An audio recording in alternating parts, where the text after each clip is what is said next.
good life. Yes. Yeah, lead the way. I follow. No need to say No. where we are heading now, babe. I follow to the edge of it all. To the edge of it all. So tell your good lies, 'cause I'll find a better one. Yeah, susceptible now before the moment flies. Ooh, so tell your good lies, 'cause I'll find a better one. Ooh, susceptible now before the moment flies. It's not a problem, No.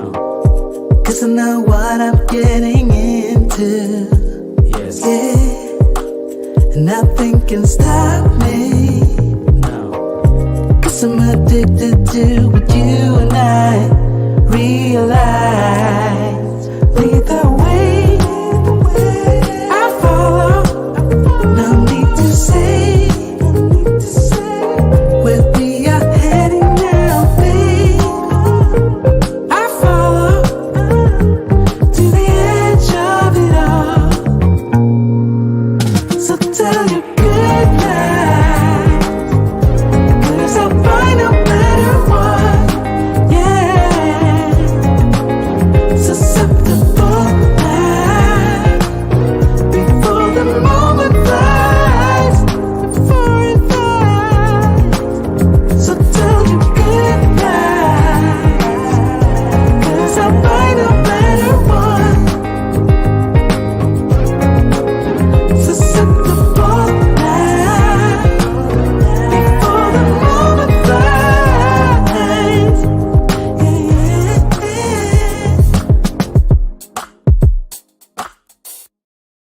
All right. Get your hands up. It is Saturday morning. Coffee in hand episode, whatever we want to call it. We've got a great interview this morning with our friend Obsidian Ali. We're going to talk about several topics.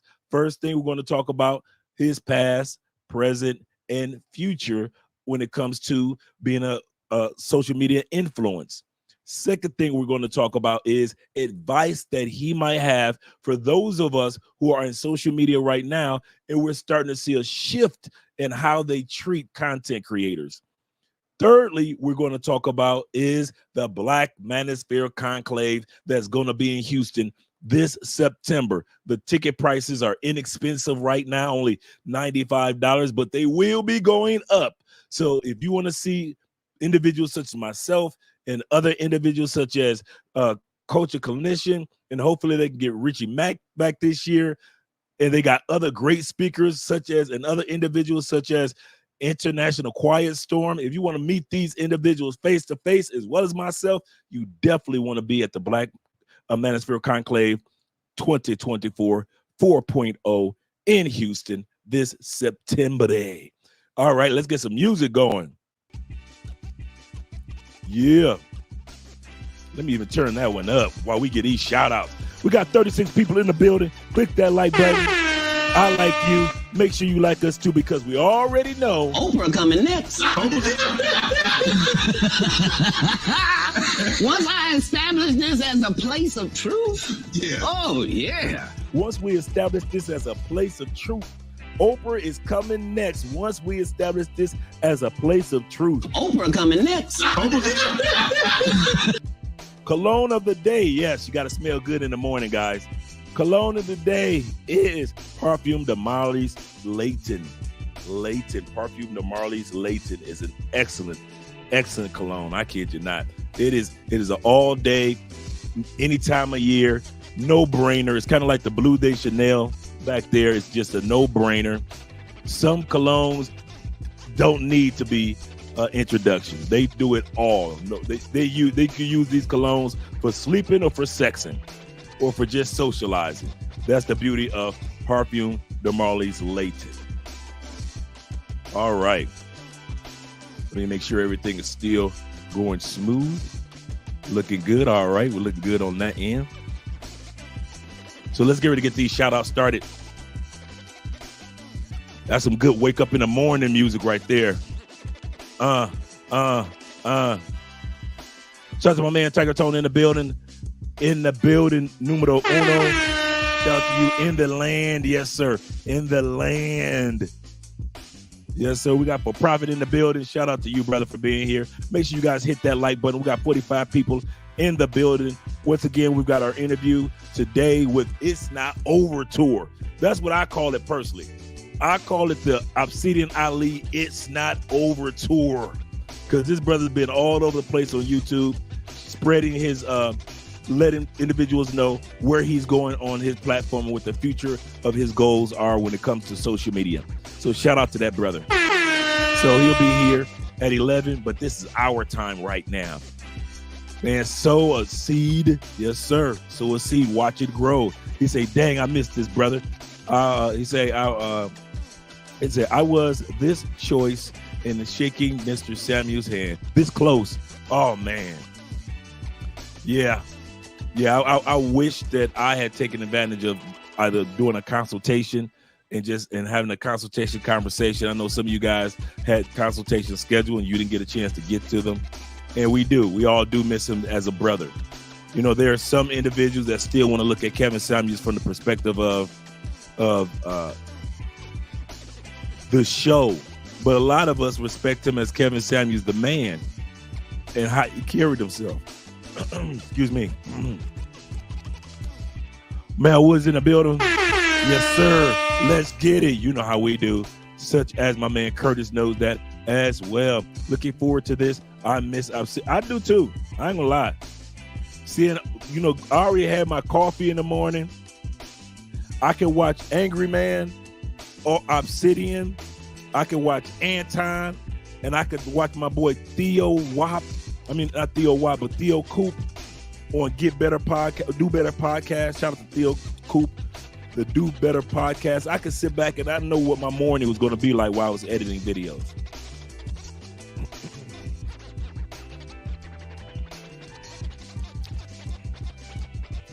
And now Obsidian's not there. It's like I got a slight void. Shout out to my man, Black Samurai. Not the Afro Samurai, but the Black Samurai in the building. Shout out to you being here, brother. He say Dre didn't get no sleep. Actually, I went to bed last night. I took my tail right to sleep because I knew I was getting up this morning. I mean, I did watch a couple of Cologne videos, but other than that, shout out to Shelter being in the building with the $5 super sticker and the smooth beard that I wish that I could grow. Us goatee dudes, we are jealous of you bearded dudes these days. Shout out to you, brother. Thank you for the love of the game super sticker. And we got International Quiet Storm. Yes, sir. With that conclave information. Let me pull that up. I see Quiet Storm has that pulled up for us already. Let me pull that up on my end so I can showcase that. Yes, sir. I can showcase that with Obsidian. Let me present, screen share. And there's our special guest right there. And that's where he is on Rumble right now. So guys, make sure you subscribe to his Rumble. I've been subscribed for quite a while. So he's going to be going live on Rumble. We already are set up on Rumble. We're already set up on Rumble. So let me pull this over right here, and then we'll go to his, when he comes on, we'll talk about his channel. Shout out to you, brother. And let's see what else that IQ put up. Because, you know, International Quiet Storm always posting good information. Oh, he's got the Black Manosphere information to pull up. That's what I'm talking about, man. Your early tickets. That's all I'm talking about. The love of the game. Love of the game. There we go. There we go. All right, so I've got that to pull up as well. Yes, sir. Okay.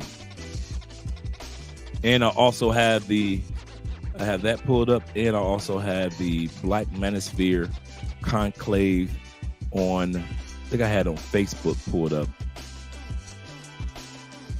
No, I don't. I thought I did. But we're still good with the link that you sent. All right, man. We're good now, man. We are good. Teamwork.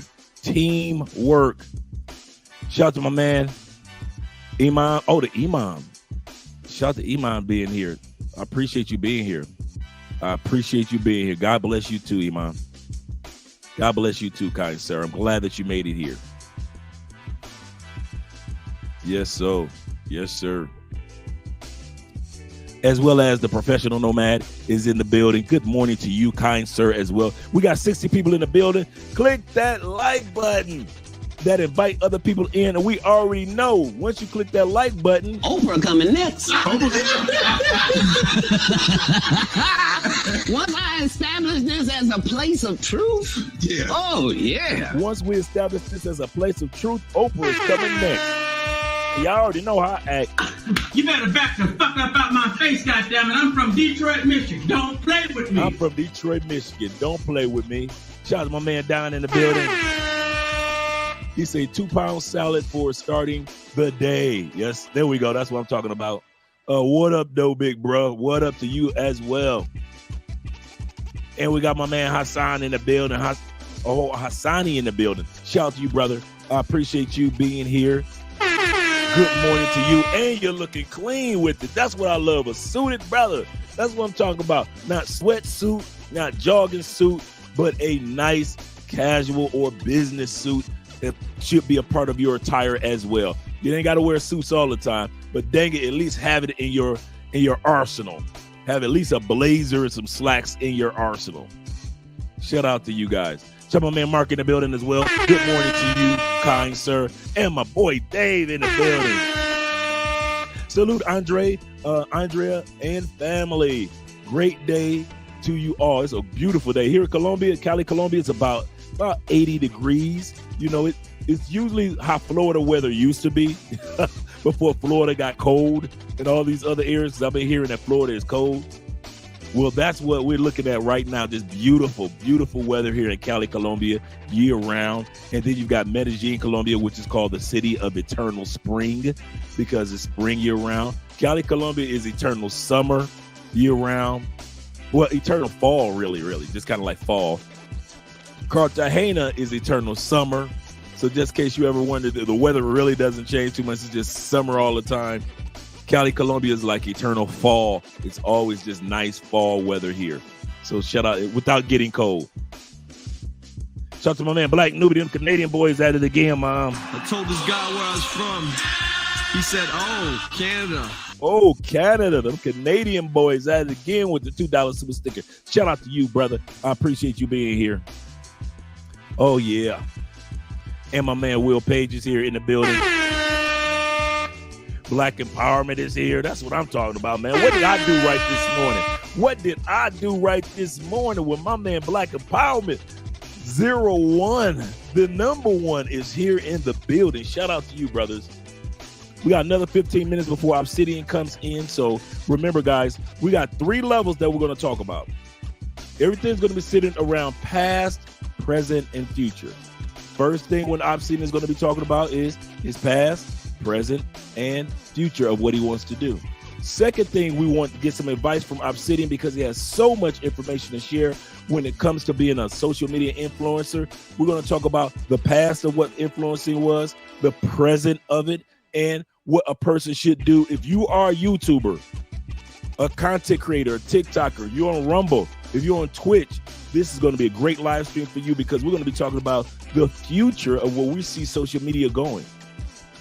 Also, we're going to talk about the past, the present, and the future of the Black Manosphere Conclave. So that's how we're going to have this live stream broken down. So just in case you guys are wondering, what are you guys going to be talking about?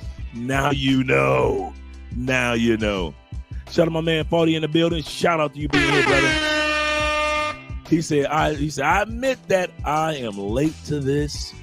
What is the Cliff Notes? I just did them. See how I did that? See how I gave you the notes, the thumbnail? Just gave it to you, brother. Version of what's happened. He says, support the channel as always. Yes, sir, kind sir. Thank you very much. And thank you guys very much for the super stickers and the cash apps. I got to give a shout out, a cash app shout out to a brother already. Let me make sure I get that pulled up, the cash app shout out.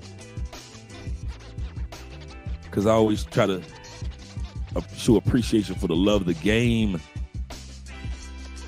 Shout out to my man Bolden, who gave the $5 cash app. Shout out to you, brother. I appreciate that in such a way, brother, in such a way. And once again, guys, cologne of the day is, let me move this out of the way real quick. The cologne of the day that I'm wearing right now is Parfum de Marley's Leighton Cologne. Excellent, excellent cologne. That's a good one. I got a couple more for you guys. Hold on.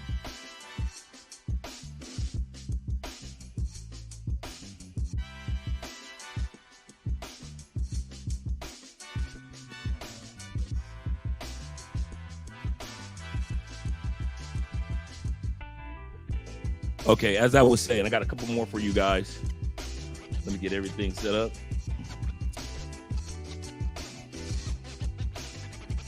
This is a great one as well that you want to take advantage of. Let me get that clear in the camera. The Aqua de Jo, that's a really, really good one. Parfum. Parfum. That is a great one. I hope I pronounced that correctly. This is a cologne you can wear anytime. These colognes that I'm mentioning, and then you always know I'm going to always pull this one up, guys. Every one of you guys that got this cologne, since I mentioned it, all of you have rave reviews. The cologne is Rave Now. Rave and turn around now. This is a pineapple bomb. If you want the female feel like she want to lick you up and down till you say stop, this Rave Now. It is a very, very masculine cologne, but it is the pineapple that used to be in Creed Aventus. And then they took the pineapple out of Creed Aventus in 2018, and Creed Aventus is trash now. Hopefully the new owners that they have the new owners that they got last year go back to the original Creed formula. But Creed Aventus is, I got 7 Creeds. Believe you me, Creed Aventus is trash now. But that Rave Now, man, listen.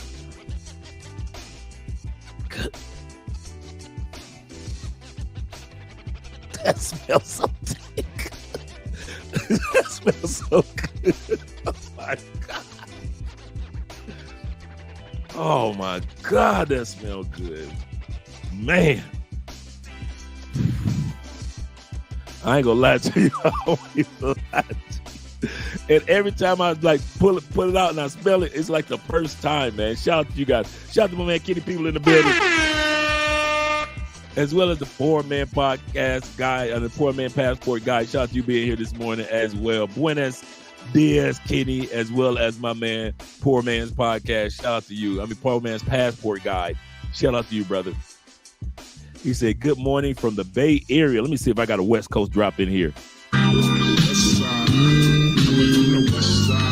That's where that man coming from, them Yay area boys. Mick Dre, Keek the Sneak, Messy Marv, the Federation, San Quinn. Yeah, I'm a hyphy head. Just in case you guys wonder, I still listen to my hyphy music. Yeah. Classic hyphy. My man Big Brother in life. I like that one. He said, what's up, Dre? Why Detroit guys so good at being at boxing? I don't know. Hey, there ain't too many things that we got going on. Not too many things that we good at. So we try to be good at what we're good at. Shout out to you for being here and them Detroit boys. You better back the fuck up out my face, goddammit. I'm from Detroit, Michigan. Don't play with me. Oh, yeah, don't play with me. Don't play with them Detroit boys. My man Will is also in the building. Shout out to my man Will Thrill in the building. Good morning, Andre. He said, any day, Dre and Andrea at work. Shout out to everybody that's at work right now. Saturday, you know your boss is being lazy as well as you are on a Saturday. Shout out to you guys that are listening in from your jobs. We appreciate you guys listening in because I know that's what I'll be doing on a Saturday morning right now with some coffee, with my work in front of me and our headphones, and I'm listening to some Love Crossing Borders. I ain't gonna even lie. He said, I've been on the grind since 4 a.m. Shout out to the third shifters. Get that money, baby. We like to travel too much, so we gotta have that money. He said only a few months left on the plantation on Mr. Gilmore's property until the Federal Department of Defense retirement in September. Y'all see that word retirement? That man said he on a countdown. He on the final countdown. He said September, I think you meant to say 2024. Moving to Colombia. Retired Army. See, let me know if I put that put that correctly. Retired Army, or maybe RET is something different. But either way, the fact that you're about to retire soon, man, congratulations, brother. I just got my boy Scotty B just retired. I forget how many years Scotty did. He just retired this past December. And he was out there in California. So shout out to all you guys that served in the military or are serving in the military. Do your thing, baby. We got your back just like you got ours. Shout out to you. And thank you once again for the $10 super chat. My man Jay Leon's in the building. Laron's in the building. Oh, I pronounced that right. Laron. I hope I pronounced that correct. Jay Laron in the building. Shout out to you, brother, for being here, for the love of the game. And salute to you, kind sir. Salute to you as well. I appreciate you too, brother. I really do, man. Anytime a dude is looking dapper like you are, there is much appreciation that should go out. Yes, sir, IQ. Salute, brothers, and the Passport Nomad podcast. Congrats on hit.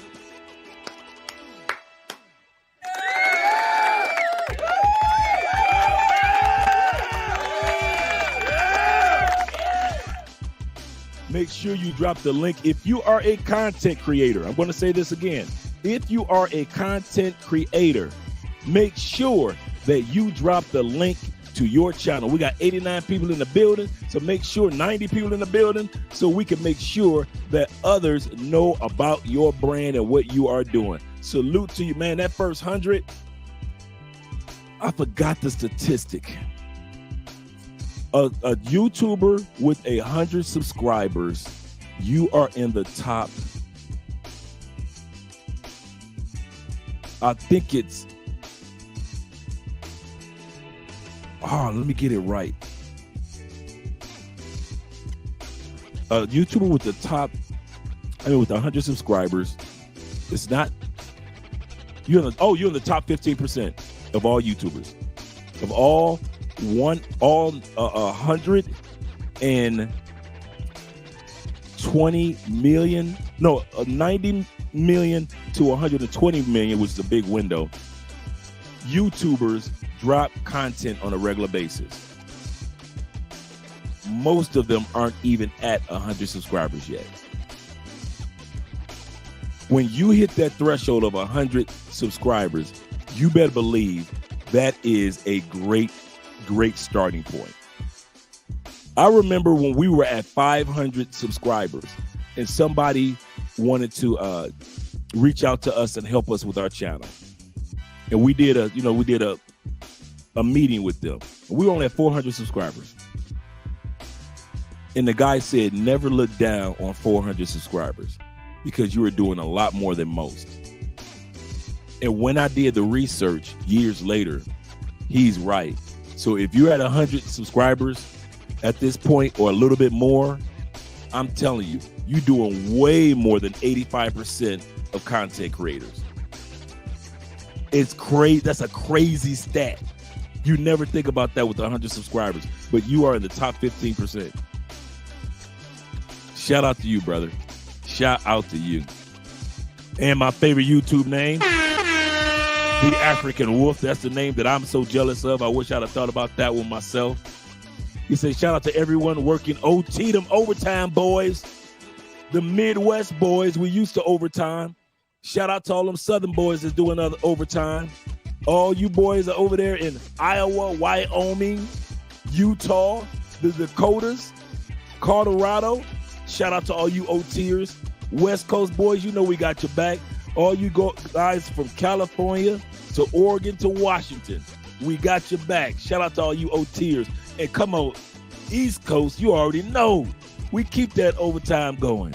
Shout out to you East Coasters out there, all the way from the New York and Connecticut, all the way down the Carolinas, the DMV, as well as you guys that are in Florida area, you Florida boys.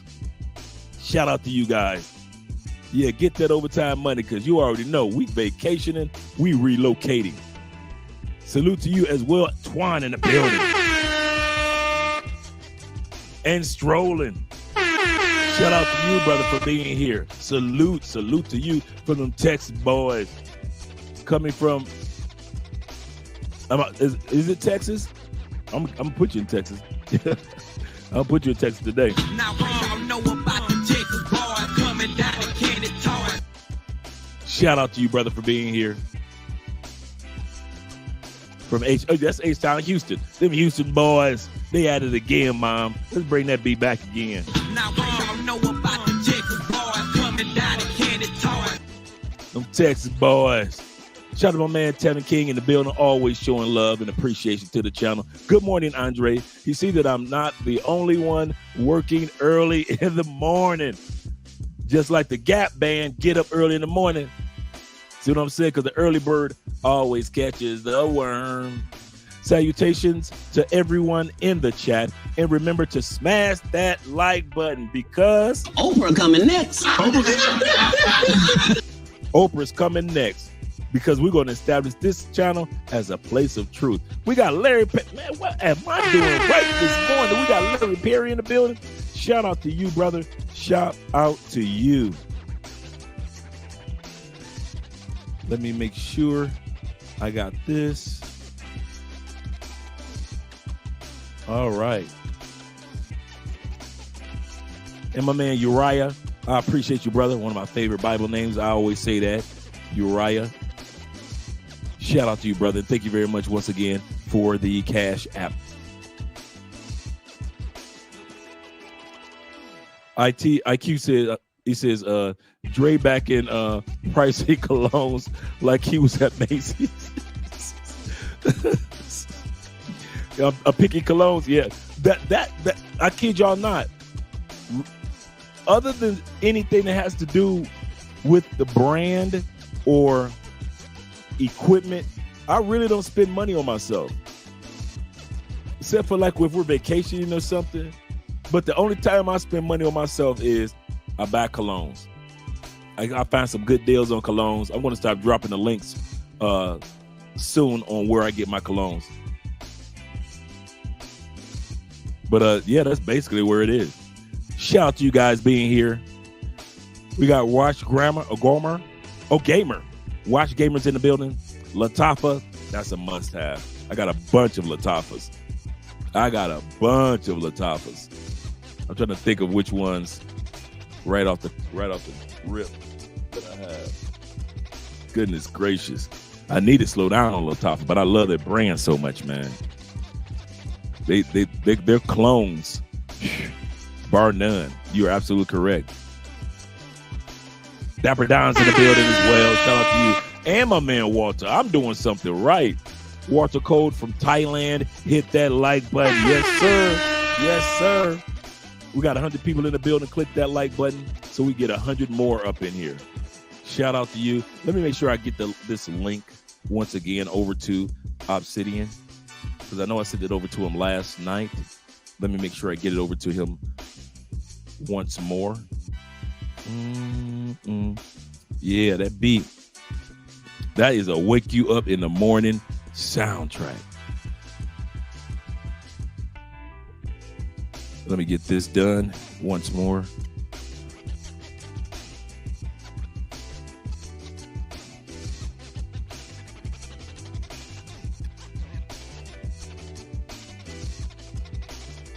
Yeah.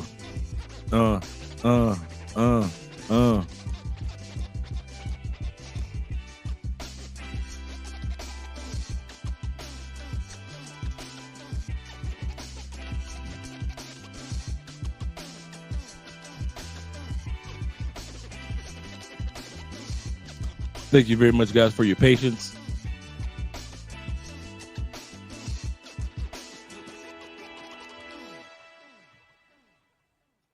Yes, sir.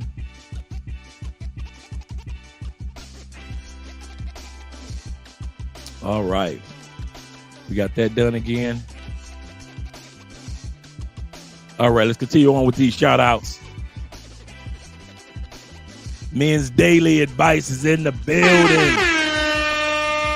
You say, what's up, Room and Professor Andre? Good morning from South. Oh, man, listen. We keeping Kansas City in our prayers, man. We hate what happened out there, but we're going to keep you guys in our prayers. And once again, salute to you guys for the Chiefs winning the Super Bowl. Still going over the, Chiefs parade, shooting. Yeah, it's sad, brother. It is sad what happened. Really sad. Uncalled for. Once again, shout out to Will the Thrill. Shout out to my brother being in the building. Legit 80. You say, thank you for your service, gentlemen. Yes, sir. We appreciate what you guys are doing. Mr. McKinley is in the building. Shout out to you being here as well. You say, waiting for you and old man to mix it up while working from home, drinking Ethiopian coffee. That's a good thing. So, guys, if I didn't get a chance to get to your super chat or your cash app, blame it on my head, not my heart. Shout out to my man Fearless in the building. We're about to get started in a second because we have our special guest here. So let's switch the music over. Let's make it a little bit more smoother. We can play the music we had last night, actually. Oh, yeah. Keep it jazzy. Keep it grown. That's what I'm talking about. Let me turn it down just a tad bit. Oh, yeah. This man really does not need an introduction. He has been working with content and creating content for so many years, man. Long before individuals such as myself and others have come along, there was him, Angry Man, O'Shea Duke Jackson, giving us advice as black men on the fact that we could do better. Not necessarily just talking about, he was just not talking about the ladies. In every aspect of life, Obsidian has always told us black men, as well as others, we could do better. Even if you're doing good in life, you can do better. And that's the one thing that resonated with me and continues to resonate with me when it comes to Obsidian. So with no further ado, let me pull this down. Shout out to Kenny. We're going to bring up our guest. Shout out to you, Obsidian. Hey, what's going on, Andre? How you feeling, man? Oh, man, I'm doing great this morning. I got you in the building. I got you in the building, man. That's how I feel. Yeah. You better back the fuck up out my face, goddammit. I'm from Detroit, Michigan. Don't play with me. You got me feeling like I'm from Detroit, Michigan. That's what's up. Yeah, man. It's great to hear your voice, man. A lot of us are already saying we miss hearing you on a daily basis. Even though I watch your replays on Rumble, some of your past episodes. Yeah. Let's get ready to get started. I already mentioned to the audience what our format will be. Yeah. The format is going to be broken down into past, present, future. We're going to talk about your past, present, future. Yeah. Individually as well as a content creator. Secondly, we like advice when it comes to those who are going into social media, how it was in the past when you first started, how you see social media right now, and what do you see the future of social media. And then we're going to end with the past, the present, and the future of the Black Manosphere Conclave. Very good. Very good. Sounds good. Let's go. All right. Let me turn this music down even a little bit more because I don't want it to be too loud. You give me Kevin Samuels vibes, man. I get that so much, and I didn't do it. A lot of it was subconsciously. You know, the first thing was the floating stick. I said, okay, cool, because I saw Kevin with it, and I want to have that in my studio too, as a quiet nod to Kevin. I'm going to have the floating sticks too. That's exactly what it is. A quiet nod of appreciation for what he did.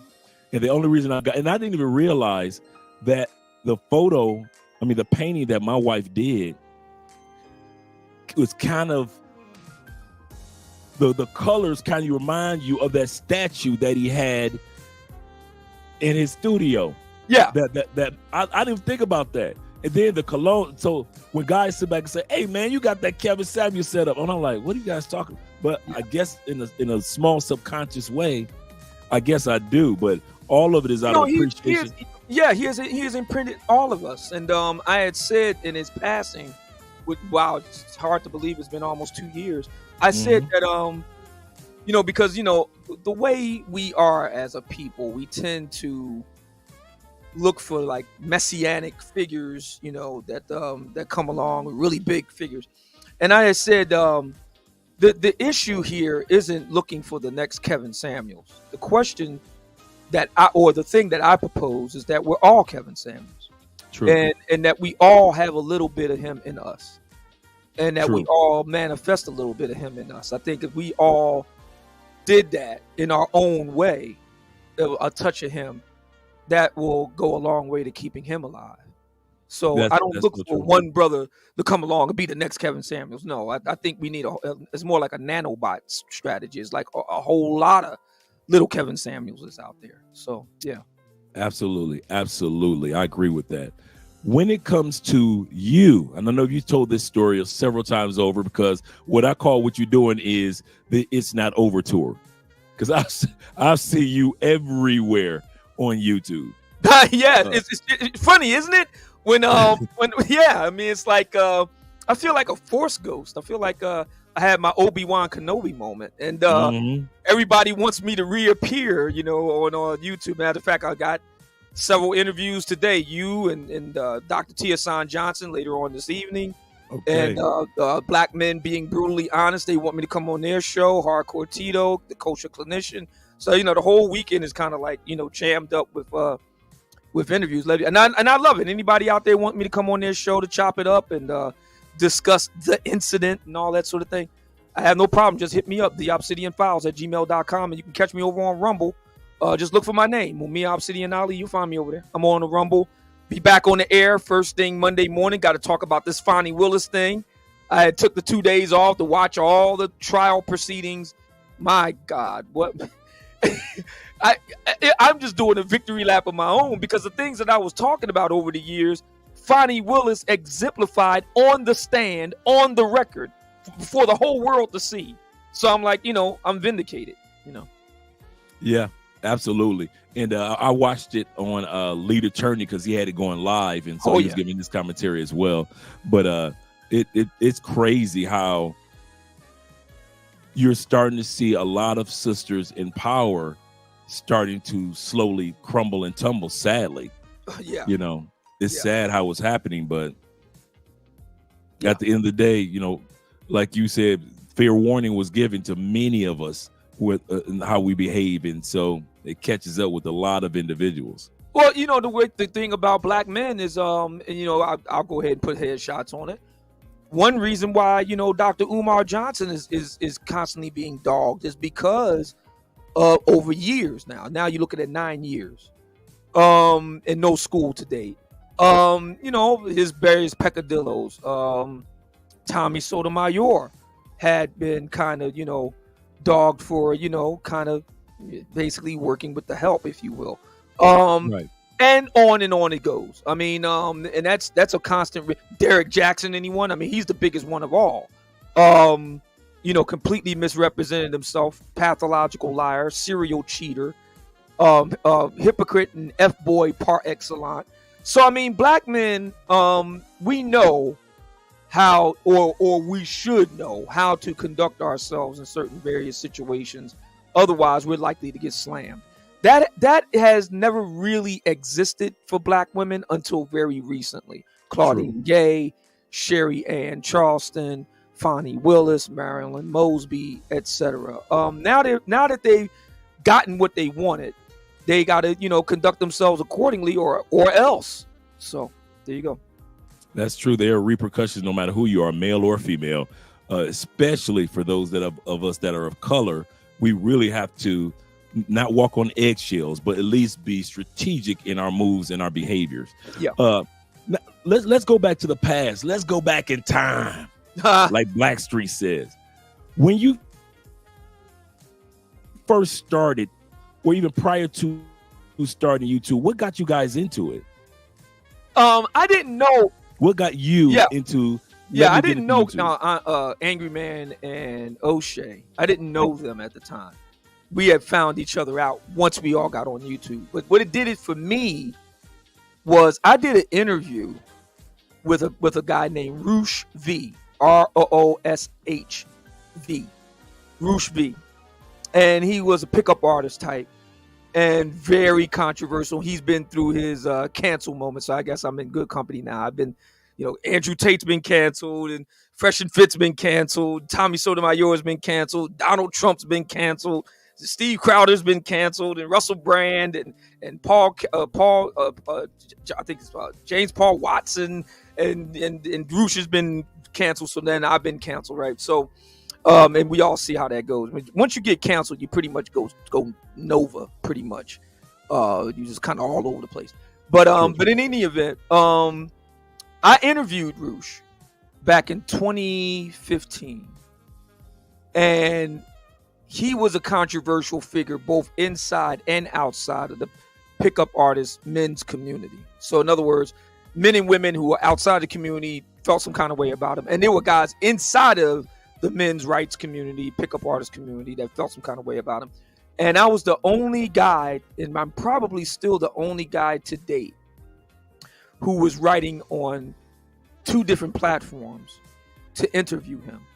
And that interview was in 2 parts, and it appeared on A Voice for Men, the A Voice for Men website. It's still there today. And toward the end, and at the time, Bill Cosby, another guy who got canceled, right? Bill Cosby was, in the dock, so to speak. The whole Me Too thing was going. And I asked him about Bill Cosby, and then I asked him, what about black men and, about, their rights and so on and so forth, and what do you say about that? And he said something that really stuck with me to this day. He said that these are questions for black men themselves to answer. Mm-hmm. They alone have to take these questions on, and they have to deal with it. And that really struck a chord in me and set me on the path to wind up on YouTube. So I had never did podcasting before. So I went and studied it. Like a lot of things in my life I'd never really done before. Like I've never written books before. I've never been a writer, been a blogger, wrote articles before. I never podcasted before. But so I just, cracked open Google for all its problems and did research and studied and watched a movie called Batman Begins. I watched that because I wanted to understand Bruce Wayne's anger. He's a very angry man, but he was able to use his anger as a tool to affect change. Right. As Batman, he was fighting corruption in Gotham. So I really wanted to understand that. So I did that, and I did a lot of research on podcasting, and I started literally on the toilet. I started in my bathroom. And the reason why I started in my bathroom, I had a little tiny, studio apartment at the time. I now got a huge 3-bedroom, 3rd story, entire length of the building that I live in. I got the whole top 3rd floor. But back then I was in a little hole in the wall. So what I did was I went into the bathroom because, I was concerned about getting the acoustics right. So that kind of approximated a sound booth. And I sat my laptop on the sink. I sat down on the commode, and I had a cheap Logitech USB headphone mic deal. I think it cost me like $20. And I recorded my very first, I think it was 15-minute podcast on June 2nd, 2015. And so I tell people, how did it all get started? Walt Disney said it all started with a mouse. With me, it just literally started in the bathroom with me talking shit. And I've never looked back. So that's how it all got started. And the reason why is because I got tired of being talked about and never talked to. I always felt that the conversation, quote unquote, I call it a non-versation, that black women had in the public square in Black America through Oprah Winfrey, Essence Magazine, Madame Noir, and so on. And through people like a Michael Bazin, who I have an immense amount of respect for. Shout out to Michael Bazin. Yes, Steve Harvey.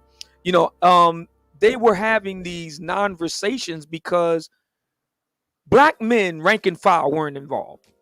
There was a small group, a very small group of black men who kind of handpicked, like I said, Steve Harvey, Michael Bazin, Hill Harper, that type of guys. And they largely kind of went easy on the ladies. And I knew they were going easy on the ladies because I've known guys like them. See, the thing that a lot of black women don't get, and I was talking about this over on Clubhouse. I hang out on Clubhouse these days a lot. And a lot of things, and they have a lot of like agita. Because the manosphere, it's not just a question of the manosphere existing or the black manosphere existing. It's now going mainstream. Like the Passport Bros, for example, is now mainstream. It's no longer just a insider baseball thing. So they're very distressed by what they hear from brothers on Clubhouse. And what I would say to them is, a lot of you ladies have no idea how much black men change themselves around you, how much they actually change what they say around you. You have no idea. Most black women don't hang day to day in the barbershop. They may drop their son off there, or they may with their boyfriend or something like that, but they're not there on a daily basis. And the barbershop is like perhaps the last refuge for black men to be among themselves and speak freely. And what has happened with the black manosphere is that barbershop edge or that barbershop talk is now being publicly heard. So black women can actually get a raw feed into the minds of black men. What they really think about, and let's just be honest here, what they really think about aspects of black womanhood. Okay. And it's very jarring to a lot of them because they never heard anything like that before. And it's very, very upsetting, So you got guys like Derek Jackson who, look like he's carved out of granite and pumps iron 8 days a week, telling these ladies that, you deserve love at any size. And first of all, we know that's not true. And number two, we know that Derek don't live that. But he's telling the ladies this because of the financial motive. And you're hearing brothers in the black manosphere say, no, it does matter. For example, there are other, we can go from, into other examples, but that's just one of many. So a lot of these ladies, for the first time, are getting a raw feed into the minds of black men. And it's here to stay. That's the reason why the lady who called herself trying to cancel me, even she admitted that she had won a Pyrrhic victory. Because I think she, even in her relatively rare lucid moments, understood that the cat is out the bag. You get rid of one Mumia Obsidian Ali, 5 more spring up in his place. Correct. You get rid of a Mumia Obsidian Ali on YouTube, he winds up on Rumble. He winds up on Truth Social. He's beefing up on Facebook and Instagram and Twitter X. You can't stop an idea. You might be able to stop a man. And this is the reason why I went back to the Batman analogy, Ra's al Mhm. Ghul, saying to Bruce Lee that if a man can be locked up, but if you become something more than just a man, if you become a symbol, you become incorruptible, you become everlasting. And I think she understood in her, lucid moments that, you can't stop this. You can't. If anything, all you're going to be doing is making, a martyr out of somebody. You're going to make him a symbol. Guys are going to coalesce around him. They're going to be outraged.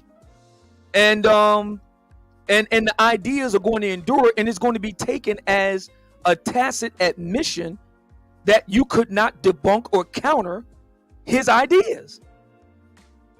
So, yeah. Go ahead. The reason why I kind of interrupted for a second is due to the fact that what you're saying is 100% correct, because since those ideas cannot be debunked and now cannot be removed, individuals have to realize that eventually people are going to have to accept the truth being what it is, the truth. Yeah. There are some changes that need to be made among our sisters as well as among the brothers. A lot of what sisters were saying about us for 40 years, a lot of it was vitriol, but a lot of it was true. Yeah. And because a lot of it was true, many of us evolved. Yeah. So what's going to happen with the sisters? It may even take, like it took them 40 years of coming at us as men. It might take the 40 years of men showing women loving realities about themselves for them to start evolving and changing. Yeah. But as you were saying, that's not going to, it's not just because one person is not around on one platform doesn't necessarily mean A, you're not on other platforms. That's the beauty of other platforms. And B, that doesn't mean that everything that you and others are sharing on YouTube and beyond is not the truth. It's still the truth. Yeah. Yeah. I wholeheartedly agree. And that's like I said, she even said herself, and this is on the record, that she got a Pyrrhic victory. Because she understands she's not fighting against a man so much as she's fighting against an idea. And it's an idea whose time has come and is here to stay. Black men have a voice too. Black men belong here too. And a lot of black women, like the one that I'm talking about, they're just going to have to get used to it. It's coming at a time when, she is, to be brutally frank, becoming, less and less relevant. Modern black feminism has pretty much shot its load. Its results are not good. Black women are more miserable than ever. And that's because many of them don't have a man. Many of them don't have a man worth a damn. And studies have shown, even studies from this woman's own alma mater, Harvard, have shown that, people that are mated are happier, wealthier, have better, more sex. I mean, they're just better across the board. So, she can't defeat, an idea.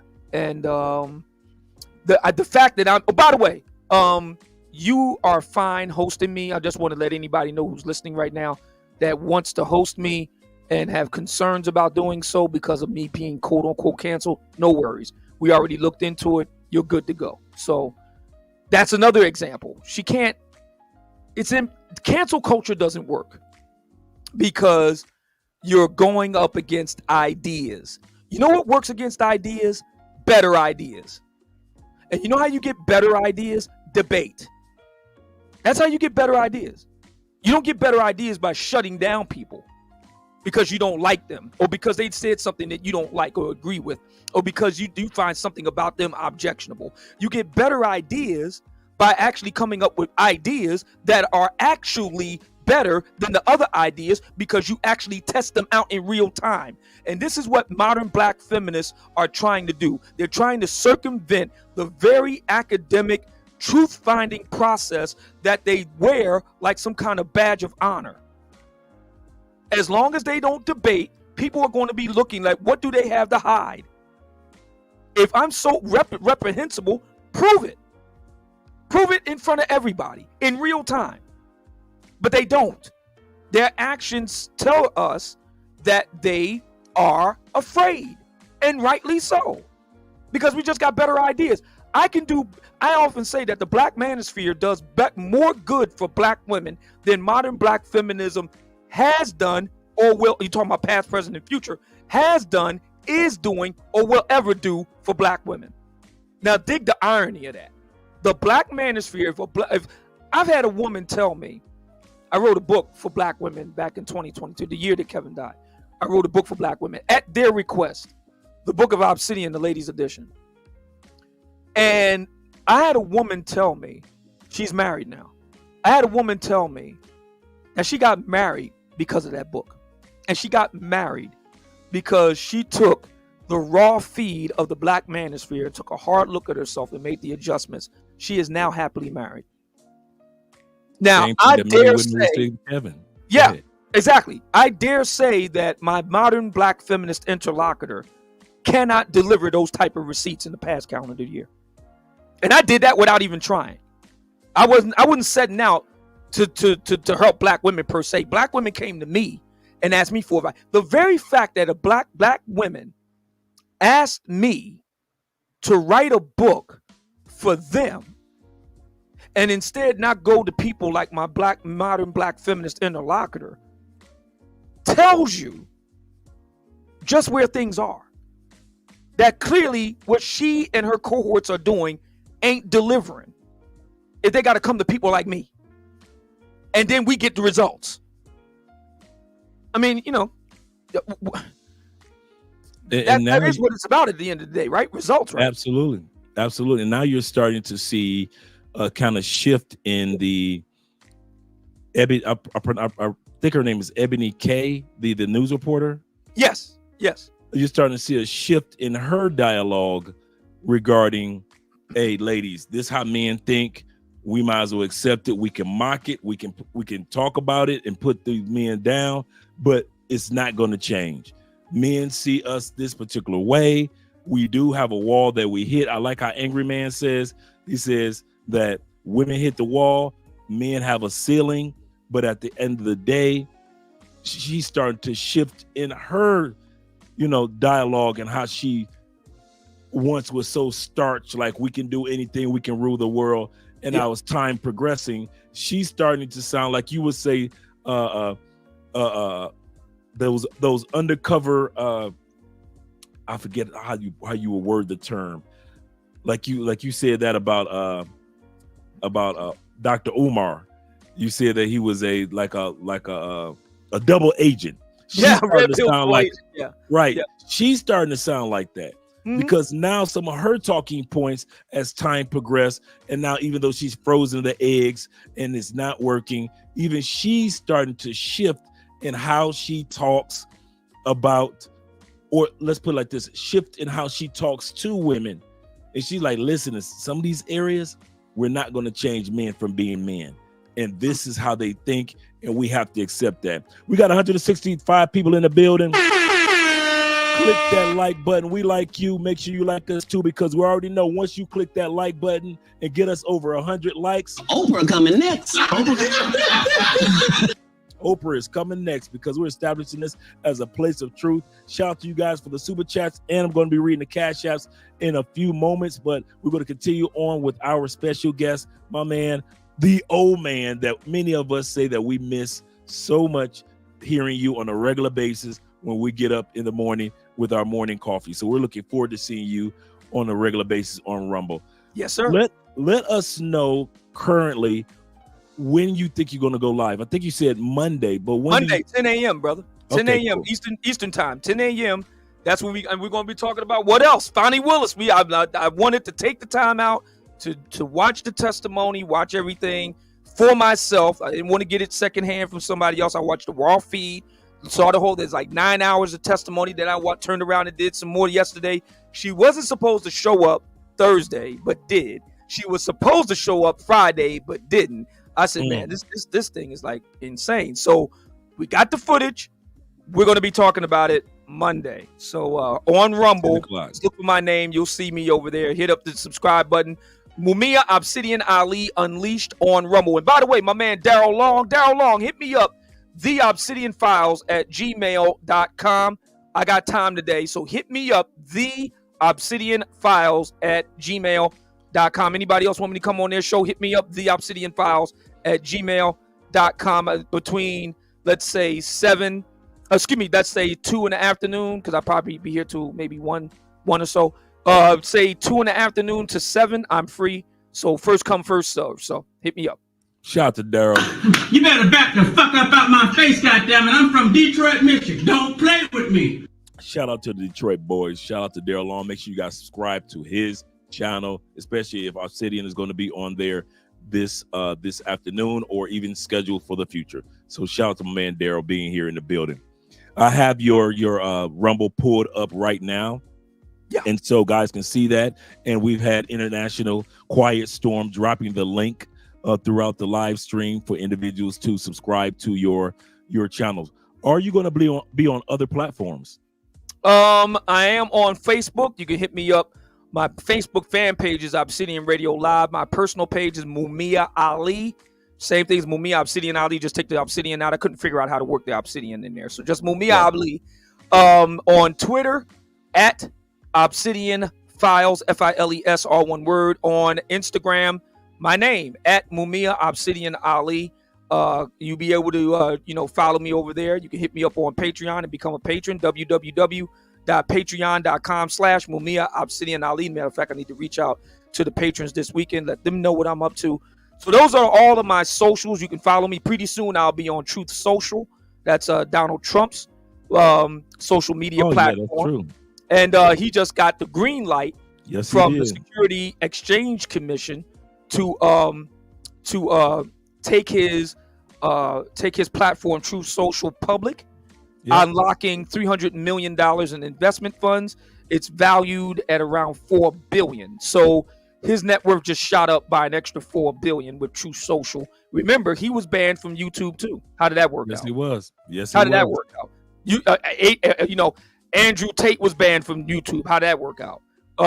Fresh and Fit weren't banned. They were demonetized. They're kicking ass and taking names over on the Rumble. So, I mean, to me, my interlocutor, that little modern black feminist, all she did was do me a solid. She just freed me and unleashed me onto the world. So, thank you.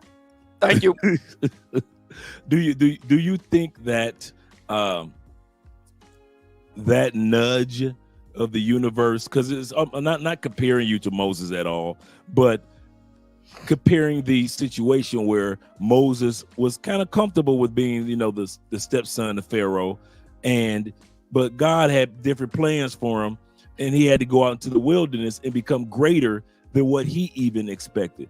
Do you feel yourself at that point in life? We all have our Moses moments to where we may be comfortable with where we are right now. Things are looking good.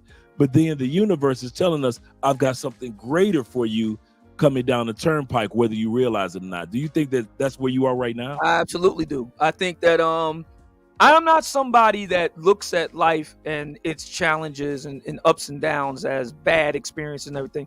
I looked at the situation that I found myself in with this modern black feminist as a call to action, as a chance to prove that I am who I say I am, to prove that I am just as good today as I was yesterday. Not only good as what I was yesterday, even better.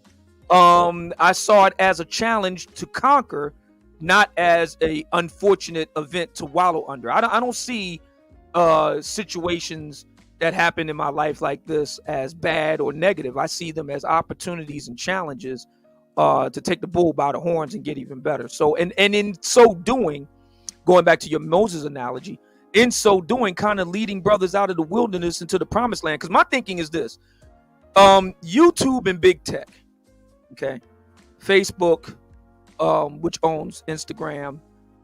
Thank God Elon Musk got a hold of Twitter. But it's my view that if you're a black man and you're outspoken, and you want to use your God-given talent and your own sweat of your brow to make a good living, giving your takes on the issues of the day, you really want to think about if you want to plant all your eggs in the YouTube basket. I am not True. saying quit YouTube. That's not what I'm saying. What I am saying is you need to go and get you a Rumble, set you up a Locals, get you a Truth Social, a Gab. You need to develop and mirror all of that while you're doing your YouTube thing. Because at any time, you can say something that ticks off one of these lovely ladies and they go wham, wham, wham to Big Zaddy, and boom, you can be gone. So it happened to Andrew Tate, it happened to Fresh and Fit, it happened to Tommy Sotomayor, it happened to Donald J. Trump, it happened to the O-Man. It can happen to you. Instead of you kind of just being caught in the lurch, now you got options. Rumble is founded, ironically enough, by a Canadian who is more American than a lot of American guys. He took a chance, founded a company, got several rounds of venture capital funding by the likes of Vivek Ramaswamy and Peter Thiel, and Donald Trump got involved. And he's all for freedom of speech, freedom of expression, and he has an anti-no cancellation policy. You cannot be canceled on Rumble. As far as I'm concerned, until that great getting up morning comes when brothers got a Rumble of their own, this is the next best thing. Go for it. That's what I say to any brother that wants to do what you and I are doing. Get a Rumble. Back up all your stuff over there. Line it up just in case. Yep, and that's exactly. I'm glad that you worded it like that, because I set up our Rumble about a year ago, and we have a following over there that's starting to build up. And so I have Rumble for each one of all 5 of our channels. For those of you guys that don't know, all 5 of the channels that are YouTube channels all have Rumble channels as well. And so I filter over the Rumble. If I drop a video on YouTube, I'll drop the same video on Rumble as well. I'm getting it already set up with StreamYard to go live on Rumble at the same time going live on YouTube. And there are other platforms that we're on as well, such as Glee TV. Glee V. And Glee V is they pay you in crypto. So we have a whole channel, and it's set up just like YouTube. Instead of paying you directly in cash, they pay you in cryptocurrency. I got to look into that. Glee TV. I just set it up this week. Brother, shout out to my man Los, who's Crypto King TV on YouTube. Let's Learn Crypto on TV on YouTube. Let's Learn Crypto. And he did a live stream about it and literally walked us through how to set up our account with Glee V, Glee TV. Let me make sure I got it correctly, because I have an account already set up there. Yeah. So there's a lot of scuttlebutt over. It's called Glee TV, brothers. There's brother in the chat room. It's called Glee TV. I'm assuming it's GLEE TV. Yes, sir. Actually, it's Glee V. Glee V. Excuse me, Glee V. Glee V. Yeah, there you go, Glee V.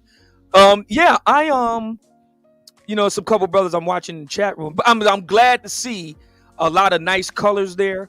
We have this going on over on Rumble too. The super chat, y'all, it's called super chat here on YouTube. Back home over on Rumble, it's called Rumble Rants. And guys, check out how this works.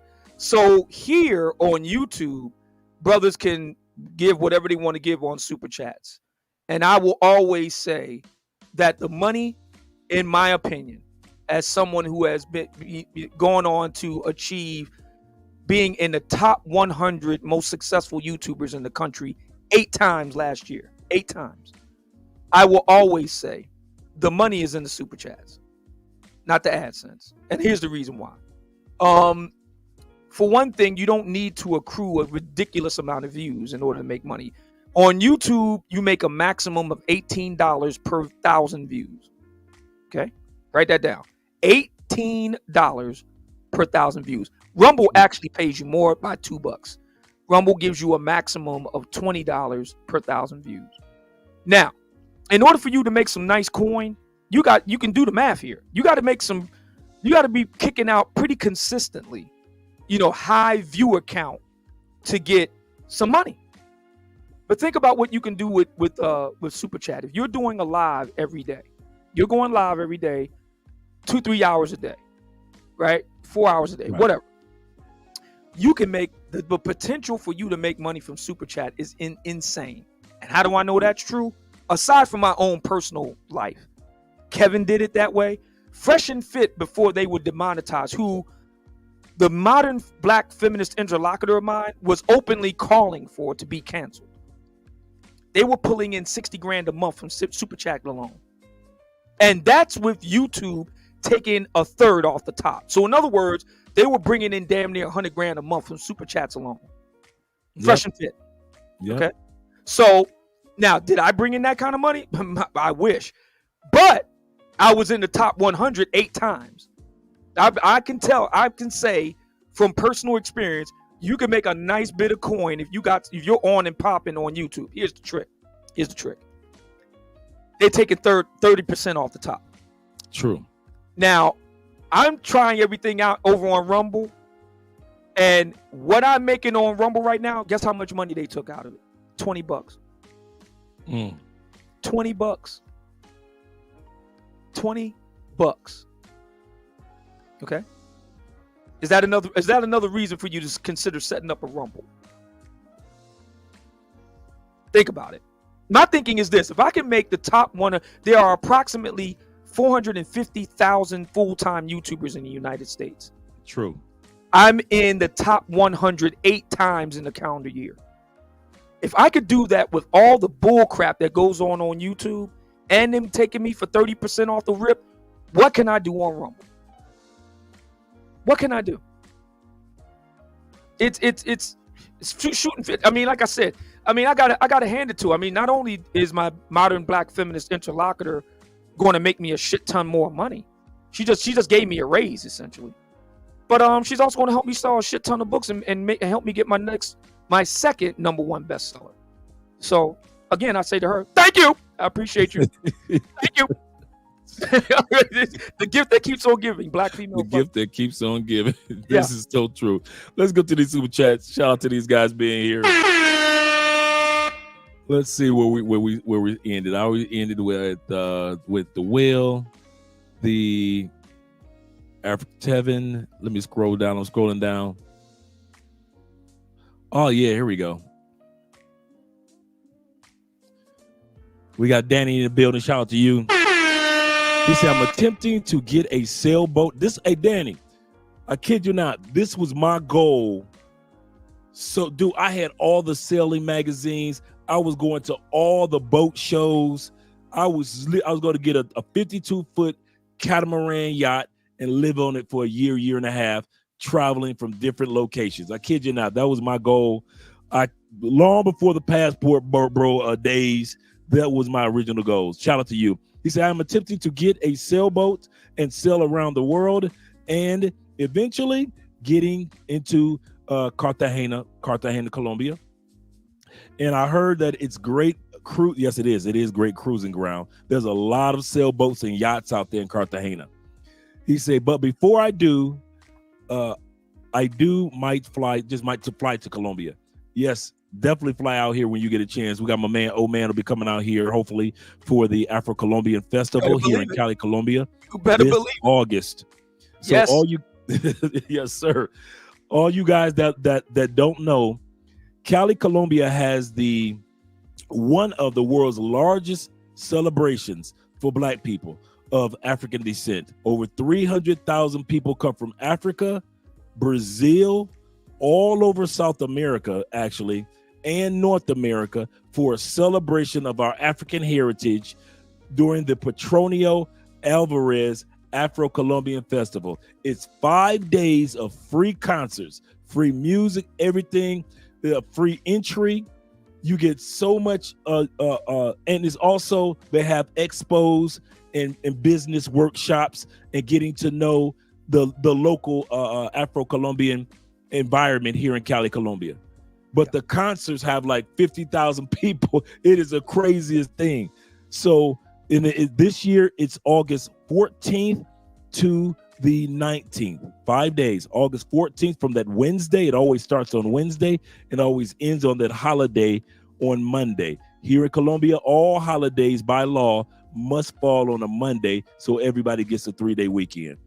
You wish it happened like that in the States, but here in Colombia, they got 20 They rank second for the most holidays, paid holidays in the world, and all holidays must fall on a Monday. So that Monday is a holiday. So the festival ends. The final day is on that Monday, and a lot of people fly out either Monday or Tuesday during that time period. But it is a great celebration. We're going to start showing guys some videos in regards to the celebration last year and the year before. But if you want to enjoy Black folks and see some of the most gorgeous sisters that you guys could come across and network with, the Afro-Colombian Petronio Alvarez Festival here in Cali, Colombia is where you want to be, August 14th to the 19th.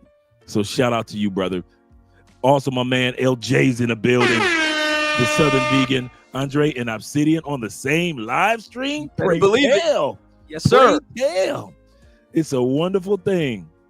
My brother also says, he says, Fanny did not do herself or the case any favors. Better believe it. Yeah, Fanny did. She fumbled that bag for real. Yeah. Okay. The Passport Nomad. Shout out to you, brother, with a $19 or $20 super chat. He said, support Black male media. Yes, sir. Salute to Andre and Obsidian. Shout out to you. And we got the sponsor of the day. We got the sponsor of the day, my man, Dwayne Brown. Support for inspirational brothers. For two inspirational brothers on the path to greatness. Yes, sir. Yes, sir. Glad to see old man moving forward despite minor setbacks. Yes, that is. He said, God bless and protect everyone traveling and living in Colombia. And because of that $50 drop, we're going to do a break, guys. We're going to do what we do on this channel, which is that gives you like 3 minutes, to do whatever you need to do, because we're going to do the quick ice break that guys love so much. Oh, yeah, go ahead.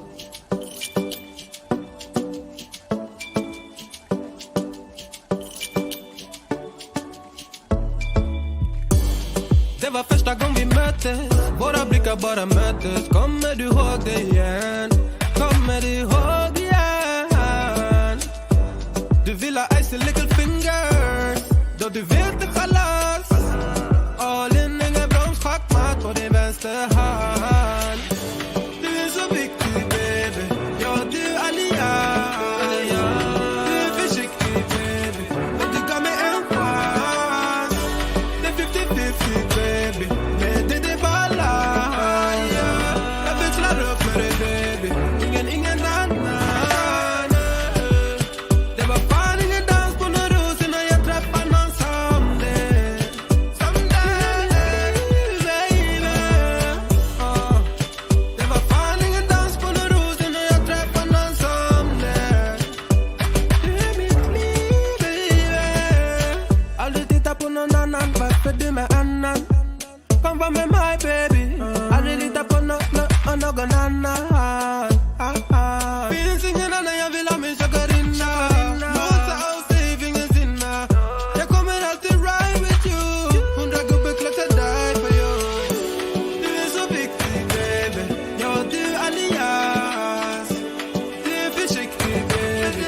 Men du gav mig en chans. Det är 50-50, baby. Men det är balans. Jag växlar upp med dig, baby. Ingen annan. Det var fan ingen dans på någon ros innan jag träffade någon som det. Du är mitt liv, baby. Det var fan ingen dans på någon ros innan jag träffade någon som det. Du är mitt liv, baby. Visa mig vart du finns. Vi kommer väl till min city, nej. Jag vet att det finns. Kom det är bra lives and all nights, yeah. Jag vet att jag min ni kör det. Skön social, smart good lady. Jag tvivlar det. Visa mig vart du finns, yeah.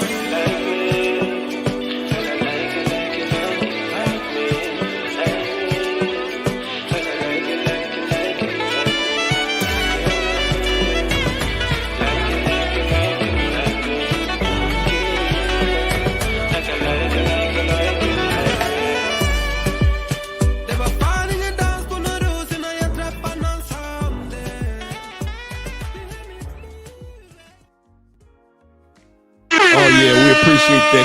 break. We appreciate that. I got a chance to freshen up my coffee, and we got a chance to have my man Zoom to Thailand, Richie Mack, my brother, my family's in the building.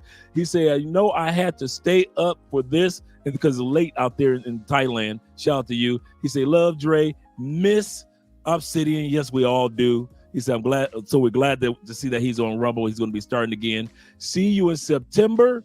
Let's do an interview. So yes, like to do an my man Richie Mack. Yes, he was excellent at the conclave last year, and very much looking forward to seeing him. Matter of fact, I want to get out there to Thailand this year as well. We're going. As a matter of fact, I want to thank all the brothers that are showing my man, our brother Andre, some love, some of that $ love. Keep it going. Show these modern black feminists, man. We ain't shook. Jay-Z said it best. You just get the dirt off your shoulder. Keep it right on getting up. Keep lighting that thing up, man. Show to everybody what we all about and what we made of. Richie Mack, I love you, brother. And yes, I think it's about time to put that idea of yours for a network into full effect. Why should it only be on YouTube? We should be all over the place. So yeah, we definitely need to talk. I'll be in touch with you today. Absolutely. And real quick, shout out to my man Hassani for the $20 Cash App, as well as Tevin Brown, who's always showing the love with the $10 Cash App. Appreciate you, brothers, for always supporting the channel, supporting Andrea and I on all the platforms. You guys who follow us on Love Crossing Borders, Mostly Money, Travel, Unravel, America We Need to Talk, as well as Andrea Wales TV. All the channels are doing excellent, and the platforms we're moving over to. I just want to show real quick, show guys this, then we'll come back to the interview. And I want you to see this. Okay. This right here on the screen is our Glee V channel. Gotcha. Once you get it set up, it automatically will take from your videos from Rumble and place them on Glee TV. On Glee V. So I don't have to post these. It automatically connects to your platform, and whatever you post on Rumble in your case, or in my case on Rumble and YouTube, it automatically takes all your videos and posts them. Now, I don't know if it does that with the lives, but I know it does that with your videos, with your posted videos. So I didn't have to post any of these.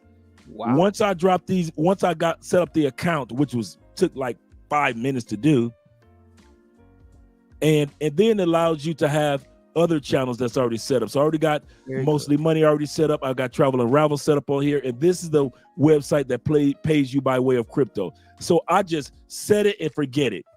And so anybody watches any of these videos on here, and make sure you guys subscribe to our channel on Glee. Let me make sure I drop the link for that. But that just goes to show you guys what O-Man was saying.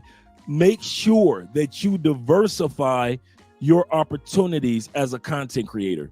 Do not just lean on YouTube. And I'm going to give you some advice before we go back to O-Man's interview. I want to hear what O-Man has to say about this. Do it while you're small, guys. Yeah. While you're at that 100 subscribe, don't wait until you get larger. I'm not big enough. Go on Rumble while you're smaller. Go on Glee V while you're smaller. Or the one with Truth Social with Donald Trump, go on that one while you're smaller. Because as you build on one platform, you'll build on all your platforms. These platforms weren't available as readily when we were starting with YouTube. So now that they're out here, guys, if you're a guy that, such as the one brother just celebrated getting 100 subscribers, set up your Rumble account and connect it to your channels now. Set up on yourself the Glee V. Set it up right now. So as you grow, your audiences on all the platforms will grow. And it'll amaze you how a few dollars here, a few dollars there from several platforms will help you make quite a few dollars. You better believe it. That's the nanobot strategy. And you're right. Rumble, I need to do my homework on Glee V. I'm going to do that today. But so I thank you for that. But Rumble is designed for the little guy. So if you're what they call a nano influencer, so somebody from, let's say, 0 to 10,000 subs, it's really for you. It's not really for the huge guys. It's really for you. That's the reason why. And there was a brother in the chat room asked earlier. I was talking about Rumble rants. So he asked, was it when I said 20? He said, do you mean 20% or $20? Let me be clear. $20. Not 20%. They took $20. That's it. See, I'm willing to be the guinea pig here, fellas. I'm willing to go in. You know, my daddy and my granddaddy Marines, so I guess I got that in me. I'm willing to go and take and storm the beachhead and let you know what it's all about. I haven't been hit for 30% upside my head like over on YouTube. They only took out $20. Oh, and here's the other thing, little more insider baseball for you, Andre. Over on Rumble, you can cash out anytime you feel like it. As long as you got $50 in the account, you can cash out anytime. With YouTube, did not know that. You got to wait until that digit drops the 21st of the month or thereabout. But with Rumble, as long as you got $50 or more in the account, you can cash out anytime you get ready. I'm going to drop your link so the moderators can continue to drop your link throughout the show. I'm going to drop it one more time for your Rumble account. Thank you. So guys can subscribe to your Rumble account. So it's one thing for us to just be looking at it. It's another thing for us to go ahead and subscribe to it. Thank you. Yes, yeah, and brothers, keep those cash apps and super chats rolling in for our brother Andre over here. We need to get deadly. If what happens to me will really put a foot in the brother's ass, that'll be a good thing. We got to get deadly serious about black male media, because my situation proves that there are not, and I want to make another distinction, but let me say this. There are sisters out there that don't want black men to have a voice. I'm living proof of that. Okay? I'm living proof. So black men got to get deadly serious about black male media. But why I say that, I need to also say this. Brothers, do not allow yourself to be fooled by what you see online. These modern black feminists give the impression that they got all this influence and all this size. In truth, they are the distinct minority of black women. Most black women do not agree with them. Let me give you an example of what I mean. Princella Clark, the so-called queen maker. Right. She is a lesbian. Okay. Correct. And her program is to get other black women to be lesbians like her. Now, she'll never openly say that. She just won't come out and say that. And there's a reason why she won't come out and say that. Because far too many ladies in our community, they don't get down like that. They want, they no matter what they may say about Dusty this and Dusty that, at the end of the day, they want that a nice, big, juicy. And so if she was to say, right? If she was to say, y'all need to be, lesbians like me, most black women like, F this, I'm out. So she never says that. But that's what she's on. Most black women don't agree with black feminists. They don't. Our job, brothers, is to just smoke them out. Smoke what these ladies are really about. And just look, ladies, y'all like that? Right now, black women, and here we all know why we're here on this channel. This is my brother, my passport brothers. And I stand in solidarity with my passport brothers because I want them to be able to have options. I got options, so should you. My passport's sitting right over there. It's there. Every man should have that option. Just like, let's do it another way. Abortion. Do I think a woman should have the right to do it? Yes. It's her body. She has a right to do that. Now, should she have to pay for it? Yes. The state shouldn't be paying for that. You and I shouldn't be paying for that. It's her body. She should pay for it. You want to get an abortion, that's your option. You should be able to do that. It's the same thing with the passport bros. Passport brothers, every brother should have a pet. Whether he uses it or not is up to him, but he should have the option. And look at the ladies now.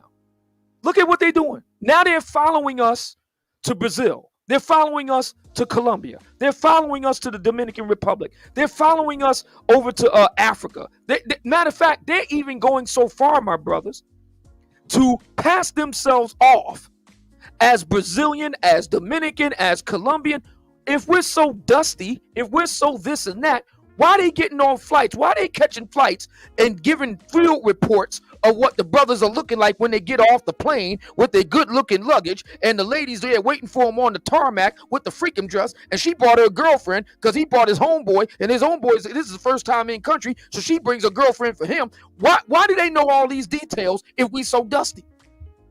It's the reason why, brothers, because these ladies know at the end of the day, every time a brother fills out that passport application with the United States State Department, it costs a sister somewhere in Black America $30,000 a year on average. And most black women, there are some black women who can take it, but most black women can't take a $30,000 a year hit. They can't. That's why. So, I mean, I say, you know, people vote with their feet. At the end of the day, money talks and BS walks. People vote with their feet. All this talking you hear these modern black feminists doing, all they doing for the lovely ladies is keeping them lonely, desperate, horny, and mad. That's it. That's the truth. And they catching these flights trying to see what the brothers are up to. And I think that's a good thing. They need to go over there and see what they up against. And think long and hard about that. Oh, when they get off the plane, there's a couple came waddling off the plane yesterday when I went to go pick my uncle up, Ghostface, shout out to Ghostface. We went to go pick my uncle up at the airport, and we looked, and we all both of us looked at each other like nothing but stateside, because they'll come down here for surgeries or they'll come down here for dental work. And they came down here, and it was like 2 or 3 big sisters. No offense to big sisters. I'm gonna just put it like this in all sincerity, because I don't want people to sit back and think that we're coming as sisters in this analogy, because Passport Bros, we don't care about what's going on in the States in regards to the in general public as far as being, you know, gossipy.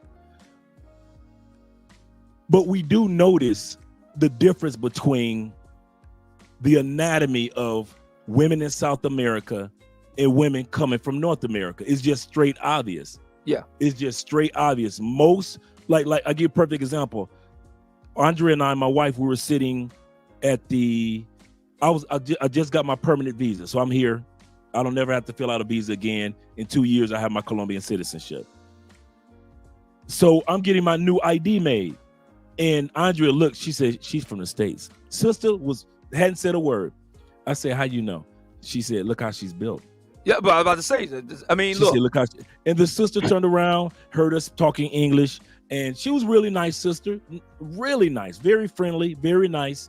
But we still could see from her anatomy, one of these things do not belong here. She wasn't built like a South American woman. Yeah. Now, are there some big South American women? Of course, but it's not the norm. And obesity is not the norm throughout South America. Yeah. So and it is an issue. A lot of ladies in our community struggle with it. And like, again, go back to that raw feed piece. I know it's jarring for a lot of these ladies to hear it, but a lot of brothers, I'm being brutally frank with you, they really don't like it like that. The guys who love it, they're few and far between. For True. Most black men, most of the time, they don't. And I mean, make of that what you will. It's just like if you turn it around. Most sisters really ain't, and Kevin, thank God for saying Kevin. He proved this night in and night out. Most sisters ain't trying to go 50-50 on bills, bro.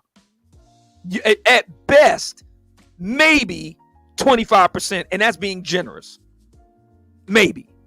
Most sisters just don't want to pay bills if they got a man. And I can't be mad at them for that. They want a man that's going to take care of the bills, period. There's no amount of, and there are some brothers that get upset about this, but I mean, look, man, you might as well be ice skating uphill, because that if you got a problem with this here in the States, the passport, the blue book gentleman life ain't for you. If you got a problem with that, if you got an issue with what Kevin was doing with these ladies, we all saw it. Kevin talking to these ladies night in and night out. He asked them, what percentage of the bills would you like to pay? Most of the sisters said all of it. A few of them would say maybe 25%. Okay? If that's an issue for you as a brother, fair enough. The blue book gentleman lifestyle ain't for you, bro. Because that is what they're expecting down there. You go to Colombia, you go to Mexico, you go to Brazil, you go to Belize, you go to Panama, you go to Thailand, you go to Philippines. They expecting you to pay everything. Period, point blank. It's that simple. You do better off staying here, getting with a sister you can go 50-50 with, but of course, there's some things that come with that. We all know what that is. We ain't got to go into detail. So, I mean, I can't be mad at the sisters for what they want. And I say that to say, sisters can't be mad for brothers what they want, man. You can't be mad at that. Either you can do it or you can't. It's that simple. It really is that simple. And also, you know, when you mentioned what you just mentioned about most countries, men, yes, he's right. You're going to be paying 100%, but you get so many benefits to put you in. And I mean this in all sincerity, guys. The women in other countries allow you to not have to worry about other things, so you economically can keep that family well taken care of into the future. My wife does so many things behind the scenes. I don't have to worry about my visa paperwork. Andrea just says, read this, sign here. Read this, go through it, make sure everything's okay, sign here. Okay, you got a medical appointment for Tuesday, and we got one for Thursday. Oh, you got your surgery coming up for your throat in 2 weeks. Oh, you got this coming up in a month and a half. Don't forget to call your sister. So all of this is taken care of, and my wife is going to say, hey, Rich, brother just brought me down 4 bags of grits. So now Andrea is going to be learning grits, how to cook grits for me. So we're going to put those videos out there of Andrea making some grits for your boy as well. But my point is, because she takes care of so much behind the scenes and gives me peace, and she's not out there one of those wild childs that I can focus on. She makes sure that the negotiations are done for our new apartment that we're moving into. She makes sure that that working with you guys, and some of you guys want to get your retirement visa or your visa for retired military. She works with you guys. I don't have to work with you. You guys have her connection. So now you guys are getting your visas as well here in Colombia. What's my point in saying all this? There is a benefit to having the right woman in the right country, in the right culture, that will allow you to have no problem with paying 100%, because the money that you'll make, because you're so focused on, now you can write that book, that great American novel. Now you can go ahead and start that content. Now you could go ahead and become IT and do cybersecurity and other things and Python, because the woman is taking care of so many good things in the background. The problem in the States is, you guys, he's right. You guys want to go 50%, but yet all those other benefits that I just mentioned that I get and other men are getting from women in other countries, you can't get if you're a 50-50 dude, because she's like, why should I go through all this and be traditional when I'm going to work and paying 50% of the bills? Yeah. Now, my wife still works for her accounting firm, but at the same time, she's not working full time at all like she used to. So old man is absolutely correct. If you ain't built for this as far as relationships in other countries, I recommend, just like he recommend, stay home in the States, just visit other countries, but stay home in the States with your 50-50 sisters, but realize there are repercussions or results of having a 50-50 relationship that you will never see if you're a brother that compared to a brother that is paying 100%. He's right. You know, there's a really good, and I'm gonna post this link in the chat room if I can find it. There's a really good article that came out for what's the name?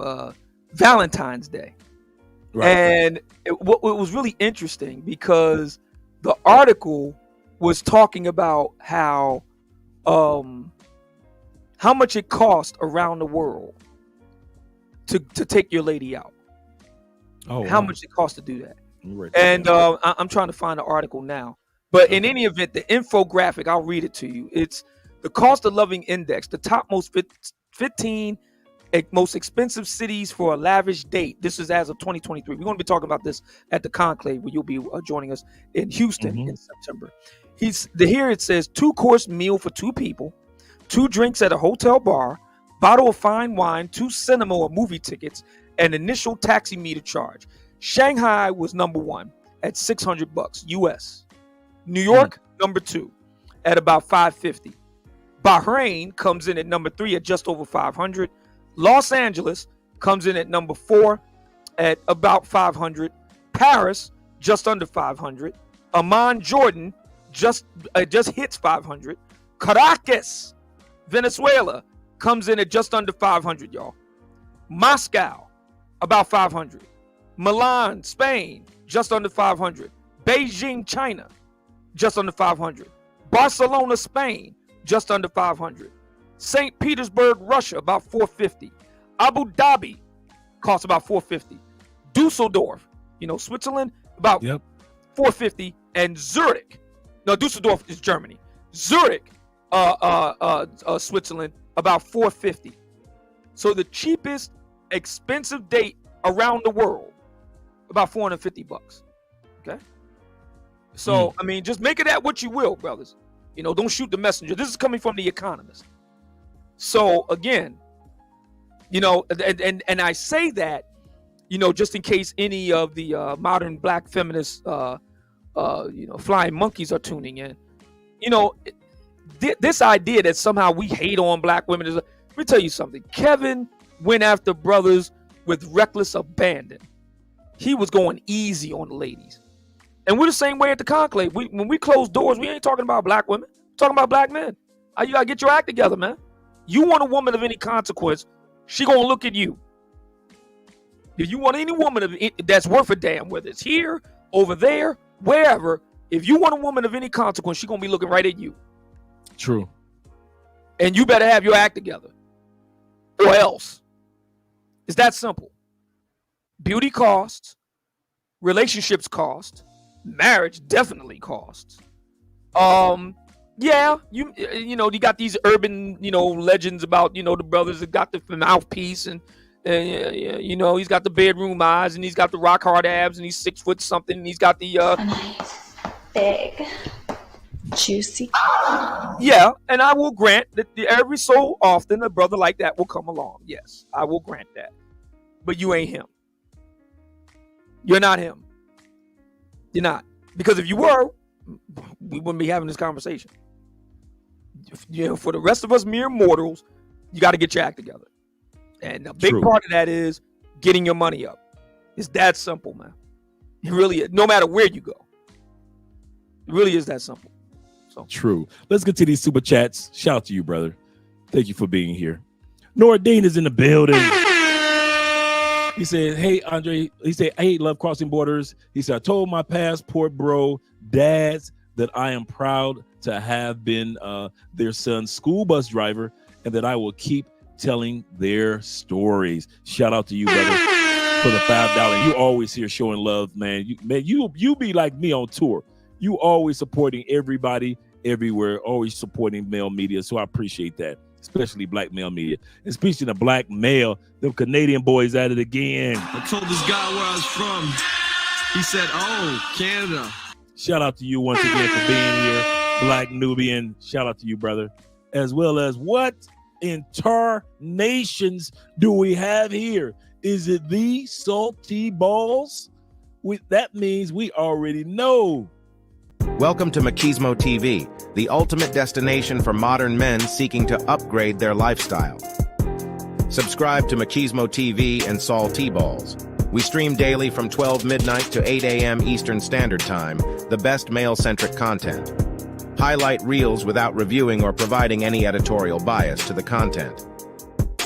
We have done so much, with so little for so long, we are now qualified to do anything, with nothing. Yes, sir. Yes, sir. Thank you very much with the $50 and Salty Balls.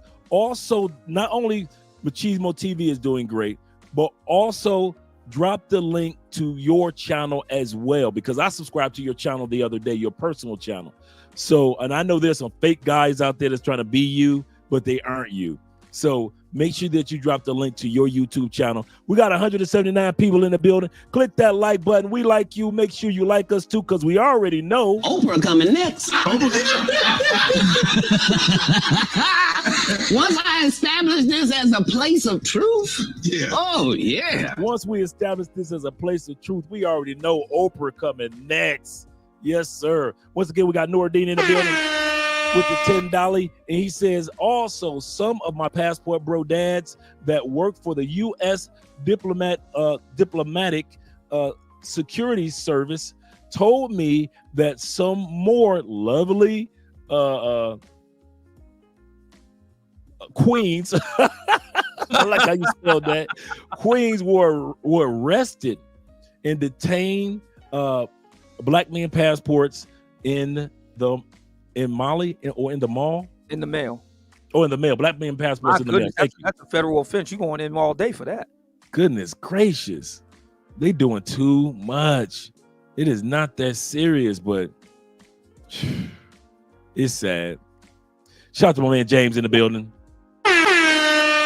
James said, hey, listen, I'm just enjoying a wonderful video on a Saturday. I don't want no problems. Shout out to my man James being here. And what in the haberdashery and hemoglobin do we have here? Hi, my man Theo. Yes, sir. He said, be careful, ABW. If you follow me to Ukraine, then Russian militias might, let me make sure I get that correct. Russian militias might mistake you for a tank. I'm just saying. Oh, Russian missiles may mistake you for a tank. Yeah.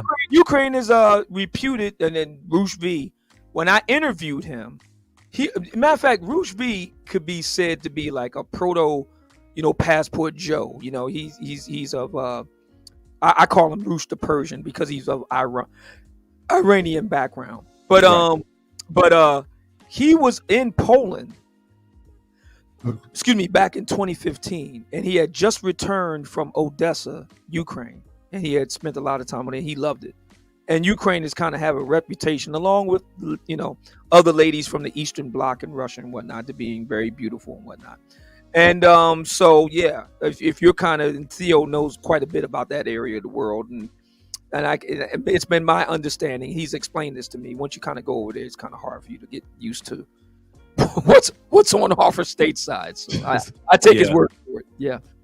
It was just like with when I had Anton down. Let's give a shout out real quick to Coach Clinician being in the building. Say we've got a classic tomorrow, guys. Support Black male media. So make sure you guys subscribe to Kosha.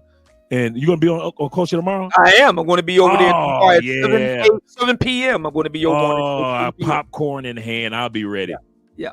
I will be ready. And I'll be on with Dr. Tia San Johnson tonight at 7 p.m. Oh yeah, man. Let me write these down. Yeah, a lot of guys. And the Daryl Long wants to get. Yeah, Daryl, if you're still listening, man, get at me.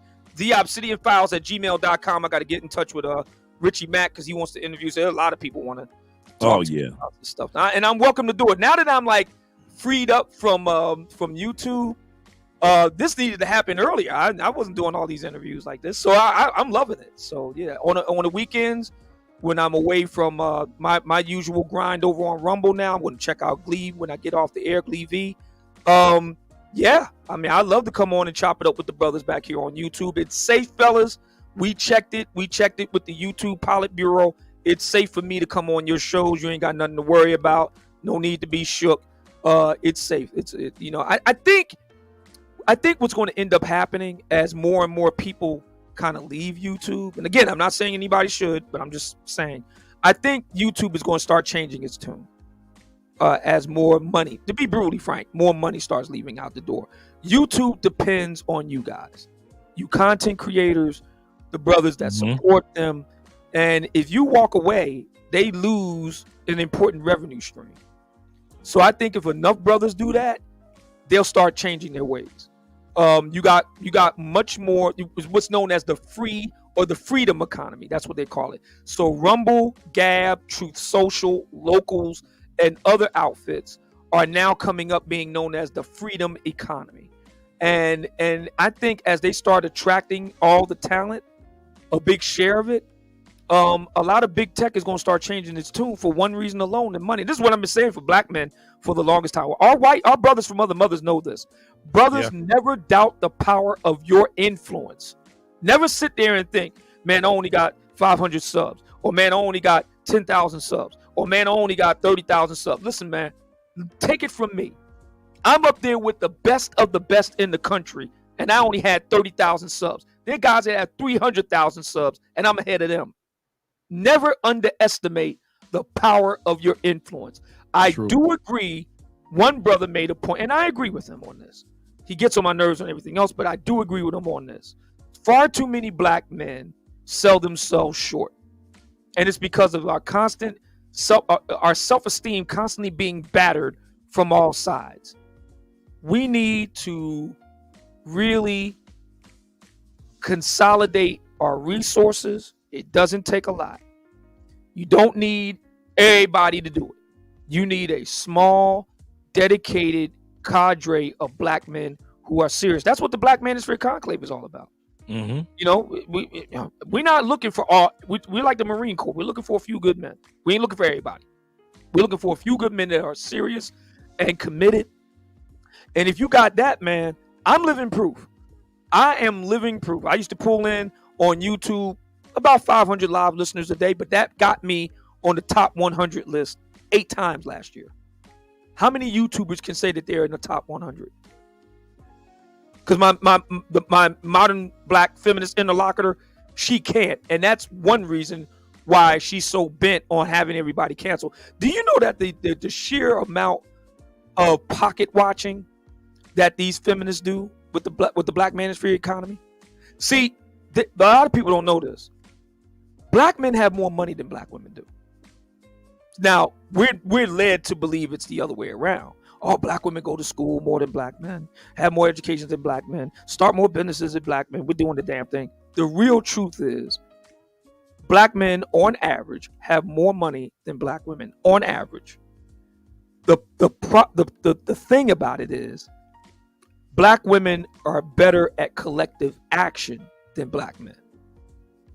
So black women have less money, but they work together more to amount to more. This is the reason why a smaller channel like yours, like mine, and so on, we can get a much bigger bang for the buck, because even though we have fewer people, each one of those men is a much bigger buck, literally. True. So you can be here and you can get nothing but $50, $20, $30, another $50, another $20, a $40. You know, you can just keep getting those super chats for several hours. This woman that went after me, she does lives on a regular basis, and she's lucky if she can make $100. I have routinely, my very first day on Rumble, I made $1,000. With less than 500 subscribers. Make that make sense. And I see your subscriber count is climbing. Oh yeah. Oh yeah. I see it's climbing. I'm watching, bro. I'm watching. Yeah. I'm So I say to brothers, I'm like, I see what you're doing over there. Oh, yeah. I say to brothers, we can do this, man. We are in a time, it's never been better for the Black Manosphere. The Black Manosphere's future is bright because we're going over to the free economy where they support free speech. We support, a pro-business. We support freedom of association. We want to love who we want to love, whether that's a sister here or a sister over there. We're looking for women that's going to get on the program, whether she's white, black, Asian, Hispanic. She speaks English. She a sister. We looking for women that's going to get on the program. That's what we looking for. If that's a sister here in the United States, great. If not, great. We're looking for women that get on the program. We're looking for brothers that want to move the needle, that want to move the needle for themselves, that want to move the needle for their other brothers. This is the reason why the Black Manosphere came into existence. I got nothing but love from my brothers from other mothers. They gave me all the opportunities in the world to learn the business. That's what I did in the white manosphere. But mother may have, father may have, but God bless the child that's got his own. Black men have now arrived. They can no longer say that we all dusty. They can no longer say we ain't got our act together. When we was talking about the passport bros, and this sister, this modern black feminist lady is saying that the passport bros are sex traffickers. She complained to White Daddy YouTube saying that he's doing soft porn over there. No, I'm not. I'm showing you what the lovely ladies are actually doing.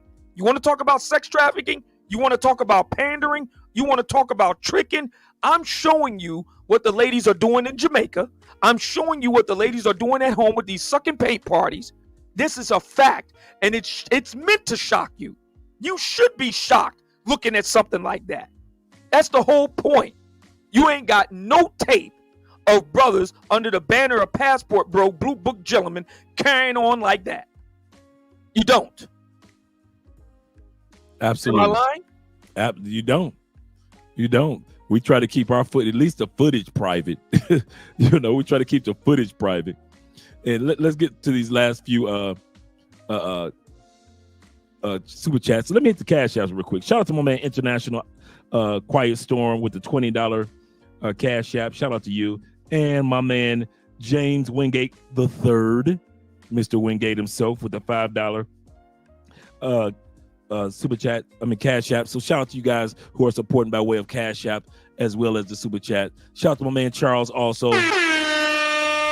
He said, for my Passport brothers, keep the grind. Yes, sir. And my man James, once again, he said, damn, Theo Wolf for the win. Eastern Europe we love being out there, man. We went out there. We already planning our next European trip already. Andrea and I were talking about that. Shout out to my man Logic in the building once more. Yo, Dre, I plan to see and consult with you this year in Cali sometime. And he's also said MOA, talk about you, Obsidian. Yes, sir. I've already subscribed over there to Rumble. It ain't over.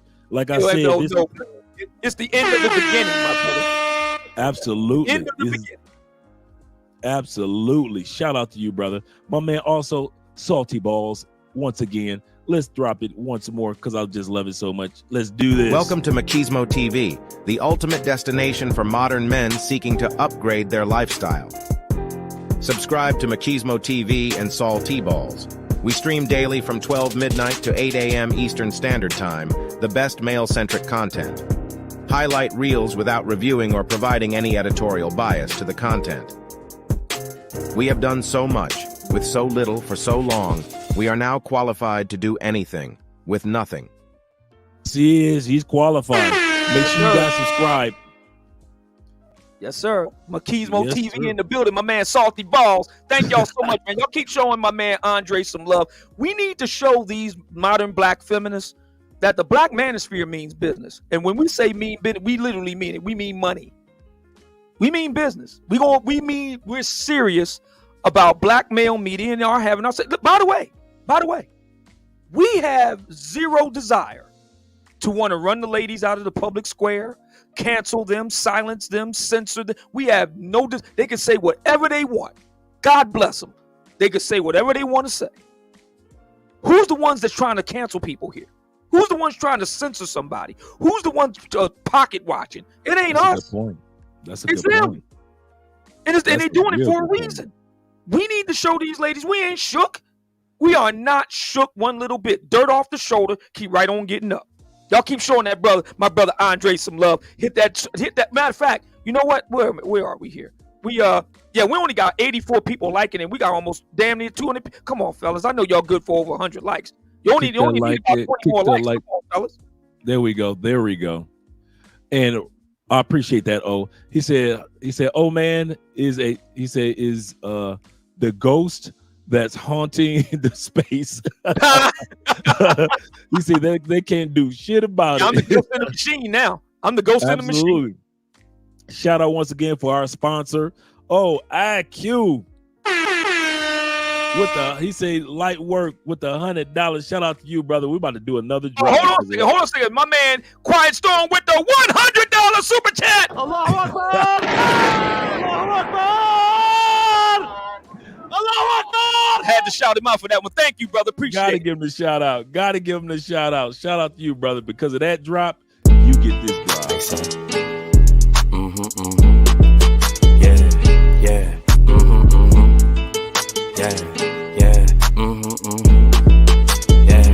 Yeah.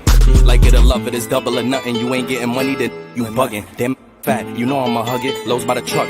up the budget, cashing it in, damn I'm a bucket. OD, you know I overdoes it. If it ain't moolah, we cannot discuss it. Her name ain't Erica, she finna bust it. Her name ain't Megan, but yeah, she a stallion. The way that we dressin' ran out of Italian. New chain bustin', beat the medallion. Pull your own troubles out by the gallon. Her name ain't Lotta, but she from the south. Her name ain't Ruby, she got a big mouth. Putting it in, she sticking it out. Putting it in, she sticking it out. She like salsa, one in a hole, just like a golfer. If you ain't leeching, what can you offer? Ain't got it, they just be talking. Ain't got it, they just be talking. They gon' tell you what you wanna hear. Yeah, put you in a nice pair. Best if you don't listen. All this shit from me, I'm making her wet. It's double line, you know we the set. They know we up next, that's why they upset. Diamonds on me, and you know it's baguettes. Falling so hot, man, I need me a rap. If you ain't on time, then you getting left. Can't live in the past, ain't got no regrets. Ain't looking for love, just want me. Like it or love it, still gotta respect it. How you in first, but you coming in second. They watching you next, so you gotta protect it. Running it up and we breaking the records. You gave us your last, you should've just kept it. Eyes on me as soon as I step in. The eye on me, you know what I'm repping. It's eyes, so yeah, you know what we dressing. Our blessings is coming, they know that we destined. Like it or love it, they know how we coming. You send us the budget, send us the budget. She wanna suck in my hands on weed, she tell me don't touch it. What you doing? We bringing them vibes, you know we don't force it. Tell them don't rush us. Don't rush us at all. Hate us or love us, it really don't matter. Ain't holding no grudges. Like it or love it, it's double or nothing. You ain't getting money, then you bugging. Damn fat, you know I'ma hug it. Lows by the truck, up the budget, cashing it in. Damn I'm a bucket. OD, you know I overdoes it. If it ain't moolah, we cannot discuss it. Her name ain't Erica, she finna bust it. She want me to touch her, I'm making her cream. Like she a Russian, she for the team. She bring her cousins, I'm bringing my brothers. Now it's the scene and we are for being. Like it or love it, I had to just dub it. Ain't no in between, no in between. She for the streets, feeling so geek. She for the streets, feeling so geek. Like it or love it, they know how we coming. You send us the budget, send us the budget. Send us the budget. Shout out to my man, once again, the IQS. Shout out to my man. And by the way, guys, just to give you guys who have never been to Colombia before, those two video clips, those two breaks I have are like 98% Colombians. That video that you just saw is 100% Colombians. So all the hairstyles, and you didn't see no weaves nowhere, no hair helmets anywhere, just natural individuals in their hairstyle. So just in case you guys who have never been to Colombia and have never seen the sisters here in Colombia, that's what they look like, brothers. And that's what you'll see here during the Afro-Colombian Festival here in August. So be ready for that. And all those dances they were doing, all Colombian dances, including the slow grind. I'm trying to find some classes because that slow grind, that's a dance that's down here in Colombia as well. The last super chat that we're going to look at right now is my man, Noordine, once again. He said, my passport bro dads that work in the U.S. diplomatic, I think I already read that one. Let me make sure. The diplomatic security services are keeping under wrap until they catch the mastermind behind in regards to taking men's passports, trying to find out who it is, because someone is paying these queens to do this. It's crazy how yeah, man, it's sad out there. It's sad. Thanks again, brother, for the $10 dolly. Let's continue on with my man, man. Let's talk about, as you kind of alluded to, the conclave. Let's talk about past, present, and future of the conclave. Yes. How the conclave, first of all, in the past, how it was established. I know you've mentioned this on several platforms, but guys haven't heard it here yet. How did you guys get started with the Black Manosphere Conclave? What is the why behind it initially? That's something else that we owe to Kevin. It got started. Its very first start was Kevin's had a it's still up a Facebook group called The Mix, and I was a member. I was an inaugural member, and so was Theo Waff, and there was a few other guys there, Sir Tice and a few other guys. And Theo wanted to do something with the brothers that would to bring them into tech, but he also wanted to do it from a red pill point of view. And then we got with a brother named Lil Big Nate, and he brought in a more of a political angle to it, center right. And so Theo and Lil Big Nate had this, they kind of put their ideas together, and Theo said, okay, so we're going to need somebody who can sell this, somebody that has some credibility in the Black Manosphere space. So they stepped to Angry Man, and he turned them down. And he stepped to O'Shea Duke Jackson, he turned him down. So Theo was like, okay, well, I'm going to go and hit up Mumia Obsidian Ali, see if he'd be interested. And I hopped on it immediately. And me and Theo talked, and he shared his vision with me. And I was sold, because he said, I've been working in tech for a long time, and I would see non-black men, Indian guys, Pakistani guys, Asian guys of varying stripe, basically set up a pipeline for their own, brothers to come through. So they will set them up with, getting visas. Talking about passport bros, they would set them up with visas, H-1B visas. They would set them up with getting a job. They would set them up with where to live, all kinds of stuff, bringing these guys in. And nobody was doing that for black men. He said, I want to change that. I said, I'm in. So he shared his vision. He said, by the year 2025, by the end of 2025, I want to have 300 black men in STEM making good money. And I said, I'm in. And so the very first conclave, Theo was the unsung hero of the Black Manosphere. A lot of people don't know this, but I'm going to say, and he's not a kind of guy that's a glory hound, or he's content to just do what he do behind the scenes. And I don't hope he don't mind me putting him on blast. He's the unsung hero of the Black Manosphere, because that man went in his pocket for over 100 large on the first Black Manosphere. It was called a meetup back then. And he went in his pocket for over 100 large to do that, and didn't charge anybody. And we had like a turnout over 100 guys. The next year, which unfortunately was the year that Kevin passed, we tried something out. It was a kind of boutique idea. I really like Theo because he doesn't mind taking risks. So we had this idea of a Mumia Obsidian Ali experience. It was going to be my take on what a 21st century gentleman would look like in Black America. And it was based on my best-selling book that Kevin helped to make a bestseller, the very first book, the Book of Obsidian, a manual for the 21st century Black American gentleman. I was slated to give, and it was held here in Philly. And because of Theo and myself and Shannon and Jason, I helped bring home major money to my home city. And this is in the midst of a pandemic. And we tried that idea out, and it was so good that I was supposed to only give like an hour-long presentation. I ended up lecturing all day. And that was really good. We got the tech all wrong, but I did the event, so I know I got something. We had to turn out about 50 guys. Then we had last year's event, and Theo had went in for both 2021, 2022. So you're looking at upwards of 200 large that Theo went in the tank for. And me and Shannon, yeah, he went in. And now the second one, we sold tickets and stuff, so it wasn't like Theo was just blank across the board. But our goal was, you know what? This year it needs to make money. It needs to prove, the conclave needs to prove that it can be economically viable. So me and Shannon was like, we got to make this thing work.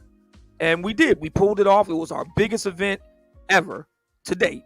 We had over 200 guys in attendance live. And that's not accounting for all the guys who streamed in virtually around the world. And I was wondering. Yeah. And we had the lead attorney. He came. He did a hell of a presentation. Carnell Smith, the paternity coach. We had Richie Mack Zoom to Thailand. He literally flew in from Thailand. El Wapo, Beautiful Lies. Pablo Frescopar. He did a really great presentation on the Blue Book Gentleman lifestyle. We really did the whole thing really great in Atlanta. And we ended up making money and making a profit. I would later find out by way of my brother Shannon Rawls, JB, Jason Brown, we call him JB. He gave us the nickname of the Four Horsemen. Me, JB, Shannon, and Theo were like the Four Horsemen of the Black Man Conclave.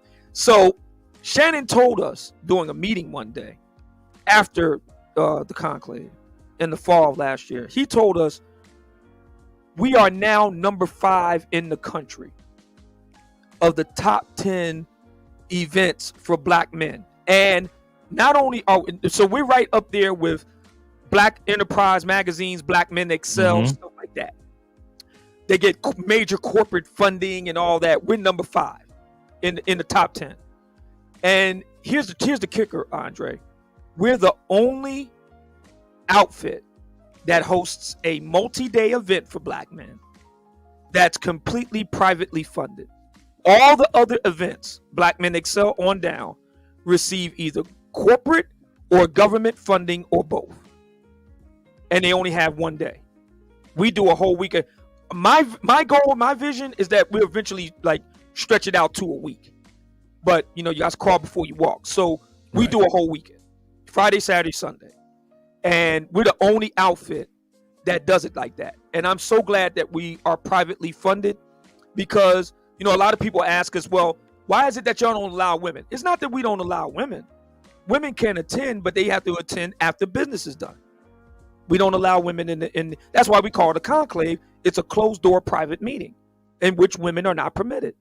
Now, when we're done for the day, just like when you're done at the office, just like you're done at the plant, you go home, and that's when you want some feminine energy around you. Same principle.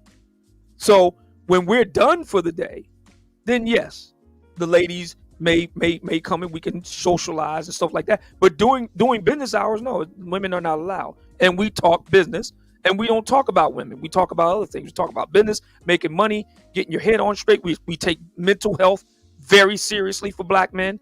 Our physical health we take seriously. When we have the meals and stuff like that, I was just talking to some brothers the other day. They couldn't believe it. I was like, oh yeah, man, we don't have all that. I mean, look, we're all Black people. We know how this goes. We don't have all that fried and all that grease and all the things that you know you expect from the Black American diet. We try to focus on a lot of leafy greens, very lean cuts of some poultry, fish. You know, we try to reduce the fried. You know, cut back on soda and all that sort of thing. We try to present, you know, because there are brothers that need to work. And by the way, because we've had critics, people say, well, I've seen the guys that go to your thing and they ain't in shape. I said, why do you think we do all this, brother? So they can get in better shape. That's why you think we're doing it. So that they can get, and every Black man is on board with that. We have not had a Black man yet say, no, I don't want to do that. Every Black man is on board with it. Yeah, man, I need to eat better. Yeah, man, I need to go hit the gym more. Yeah, man, I need to go and see somebody to work on my unresolved issues. Yeah, man, I need to make more money. Yeah, man, I need to dress better. We got a brother, the Soul Sartorialist. He does all of the image, like Kevin was, an image and fashion consultant. He gives a presentation on the proper attire of a gentleman. What business casual means. What business means, what you wear at a semi-formal event, what you wear on the weekend for casual. You want to take your lady out for brunch, what would be appropriate to wear for that? We go through all of that at the Black Manosphere Conclave. We talk about marriage, we talk about relationships, we talk about needing to protect yourself, keeping your dick in your pants, we talk about keeping your money up, we talk about networking, the importance of that. Our goal with the Black Manosphere Conclave is to build it to where Black men, anything we need, we can get in the conclave. Just like what you see on John Wick at the Hotel Continental, anything we need, we can get it right there. Whatever it is, we can get it right there. Whatever that is, that's the goal. Absolutely, absolutely, and also shout out to my man Salty Balls. I think they got a battle royale when it comes to the super chats going on. Looks like we got a battle royale once again. A Quiet Storm then caused a wave. This is a cash. How to pronounce that? Cash Casino, Cassandra. Let me see if I can get that correctly. You talking about a Quiet Storm that caused a wave? This is a cash cascade advisory. Cascade. Thank you very much. Tsunami warning, my man. Salty Balls. Allahu Akbar. Cascade. Allahu Akbar. Thank you very much. Thank you very much. Teamwork. Shout out to you guys. Once again, you guys who are thinking about coming to the conclave, we're going to pull that up real quick. Let's pull up the website to the conclave. Let you guys see what we're talking about. Because it's one thing to be talking about something. It's another thing for you guys to actually see it. So here is, and also let's not forget Coach Knishin from last year. So shout out to him.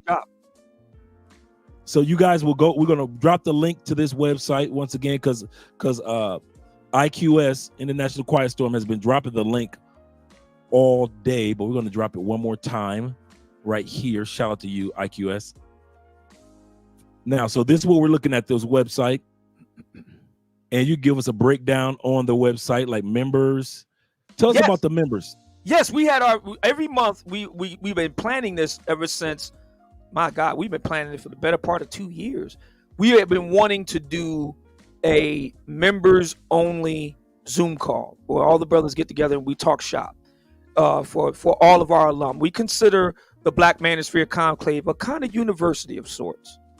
And the reason why is because, and I've said this on the air on YouTube, and I'm going to keep saying it on Rumble. Men are in trouble today. Our brothers from other mothers are talking about it. You know, Richard Reeves, Scott Galloway, and others. So everybody recognizes that men are in trouble, but I think everybody would agree that Black men are in a particular situation. And my opinion, and I think I speak for the rest of my brothers at the Conclave, America's institutions, universities, to a certain degree, although thank God not solely, the military, various institutions in American life that guided boys and men have failed us. It failed. We see this, what happened with the modern Black feminist alma mater, Harvard University, for example. It's pretty much disgraced. And they're not alone, unfortunately. And other institutions have failed to shepherd boys and men into manhood.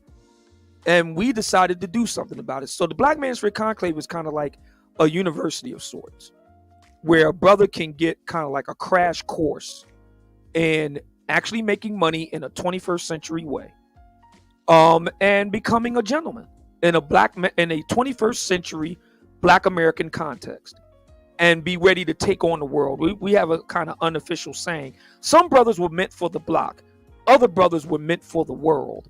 The brothers at the Black Manosphere Conclave, we're meant for the world. True. To take on the world. Wherever we go, anywhere. We are competitive no matter where we go. So every month, the first Sunday in the month, we have our Zoom call. And we had our very first Zoom call earlier this month. And I got to tell you, I was pleasantly surprised. I thought we were only going to get maybe max a couple of dozen guys. We had over 100 guys on the Zoom call. Our very first one, over 100. And brothers are joining all the time. Ticket sales are doing very well. We sold more tickets in last month than we did the entire first quarter of last year. And remember, last year's event was the biggest one to date. So I'm thinking this is going to be bananas. This is going to be off the chain. People have been saying, well, Obsidian is no longer on YouTube. This is the end of the Black Manosphere. The Black Manosphere Conclave is dead. No, we're not. Don't believe the hype. It's going great. I think if anything, what happens to me is just going to be a serious shock to the system and really mobilize brothers into action. I think if anything, what has happened has us awakened a sleeping giant. If anything, we're probably going to bust the cap on 500 live guys at this event this year. And last year, Theo are excellent. Yeah, last year Theo had to. What ended up happening was last year Theo had to end up buying extra rooms for the conclave itself to be hosted in. We had to end up buying an extra conference room to adjoin to it. So that may happen again this year. I'm thinking. So Houston, here we come. I'm japped for it. I'm so glad you were like right off the gate. Like, yeah, I'm down. You know. So we got Andre flying all the way in from Colombia, y'all. We got El Wapo. We got Richie Mack coming in from Thailand. By the way, here's something else. Here's another interesting factoid for you, Andre. In our own little in-house survey, Passport Bros, brothers with active blue books, we are vastly overrepresented. Like 75% of Black Manosphere alums are active passport holders. 75%.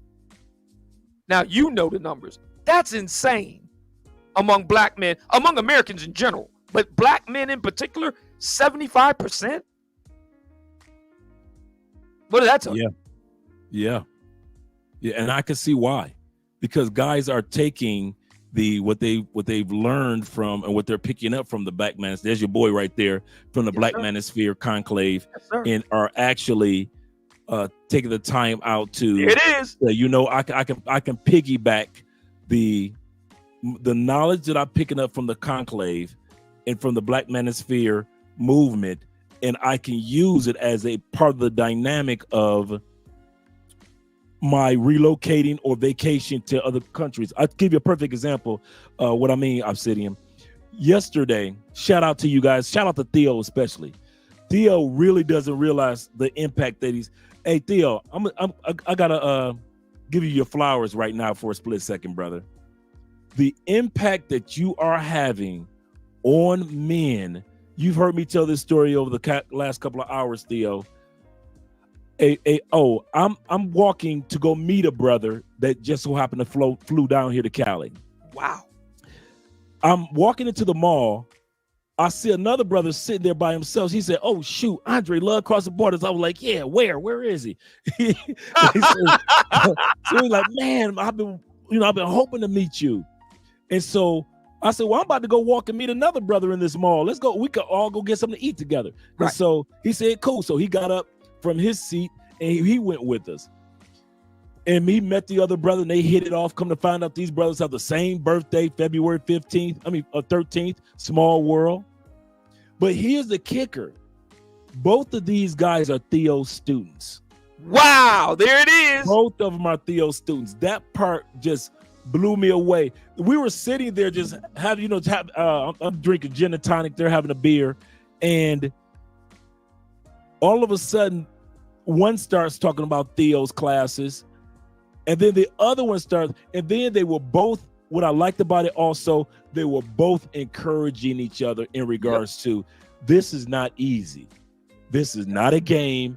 If you want to be in this career and make this money, Theo will open up the doors for you, but you have to put in the true work. Yeah. They realize that this is going to be work, and they appreciate everything that you're doing, Theo. So to sit back, and for guys that are flying to Colombia, but I like how we took a photo, and we sent it to Theo, and all Theo said was 2 words: more study.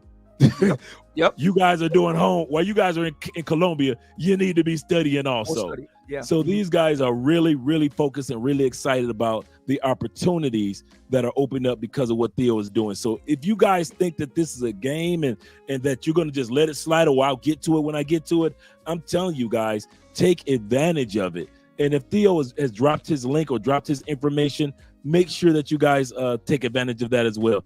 We got our girl Gail, the Southern Belle, in the building. I appreciate you, Gail, being here, always supporting, and especially being here because man is in the building. But definitely, guys, make sure if Theo drops his information for you to join his Facebook page or any information in regards to his email, take advantage of it.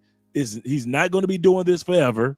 No, he's going to go back to his life of always, traveling and exploring life and building the life that he wants to have, just like you guys want to do. So take advantage of it. Just like with the conclave prices, you guys have to realize today's prices with tomorrow's prices is not going to be the same prices as of today. So therefore, make sure you guys take advantage of the deal right now. Let's go back up to the price right now until March. It is $95, under $100. That is a great deal. That's insane. Matter of fact, brothers need to be buying 2 and 3 tickets, one for themselves and at least one other, or if not 2 other brothers for them too. That because the price is so great. I already got brothers I'm sponsoring myself as well. So I'm with you. Excellent. And then we have right here, when you go to the website, it gives you a breakdown of each one of the days and what to expect. That's what I like about this as well. So each day, you know exactly what you're going to be involved in. So make sure that you guys at least go to the website, see what's going on. Also support the merchandise, as well as the apparel, the books, the t-shirts, the gift cards, all that's in there for you to I got both of your books, man. Oh, wow. Thank you, man. I got both of your books. You gotta let me know what you think. Oh yeah.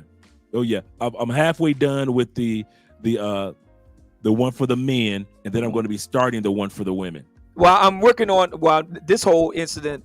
got me started on a book about modern black feminism. It's a guide for black men on how to deal with modern black feminism. And I also did a book on cane and walking stick self-defense. And I've got other books of Obsidian coming down the pike. The Black Book is volume 1, actually, of a 3-volume trilogy. Oh, wow. And the Red Book was meant to be a 500-pager, but I had to cut it short. So I'm going to do a volume 2 there, and I got some other books. I'm working on a book about Kevin. I hope to get it done. I hope to get it done this year. We'll see. But I'm a lot of things cooking. So always writing all the time. So. All right. And those are some great topics. I know you're also working on a Passport Bro book, so you got a lot of books coming down the turnpike. Yeah, that's something else I want to work on is a Passport Bro book. Maybe I'll have it done next year. But I wanted to work on something, and I wanted to do it after my trip to Colombia, possibly Thailand. I wanted to actually get some boots on the ground first, and then like maybe I'll be writing it actually when I'm over there, doing some writing, but actually when I'm actually in country, and then put it all together and probably be ready for 2025's conclave. By the way, we've overshot the goal. The idea was to get 300 brothers in the door. As of last year, it is now 350.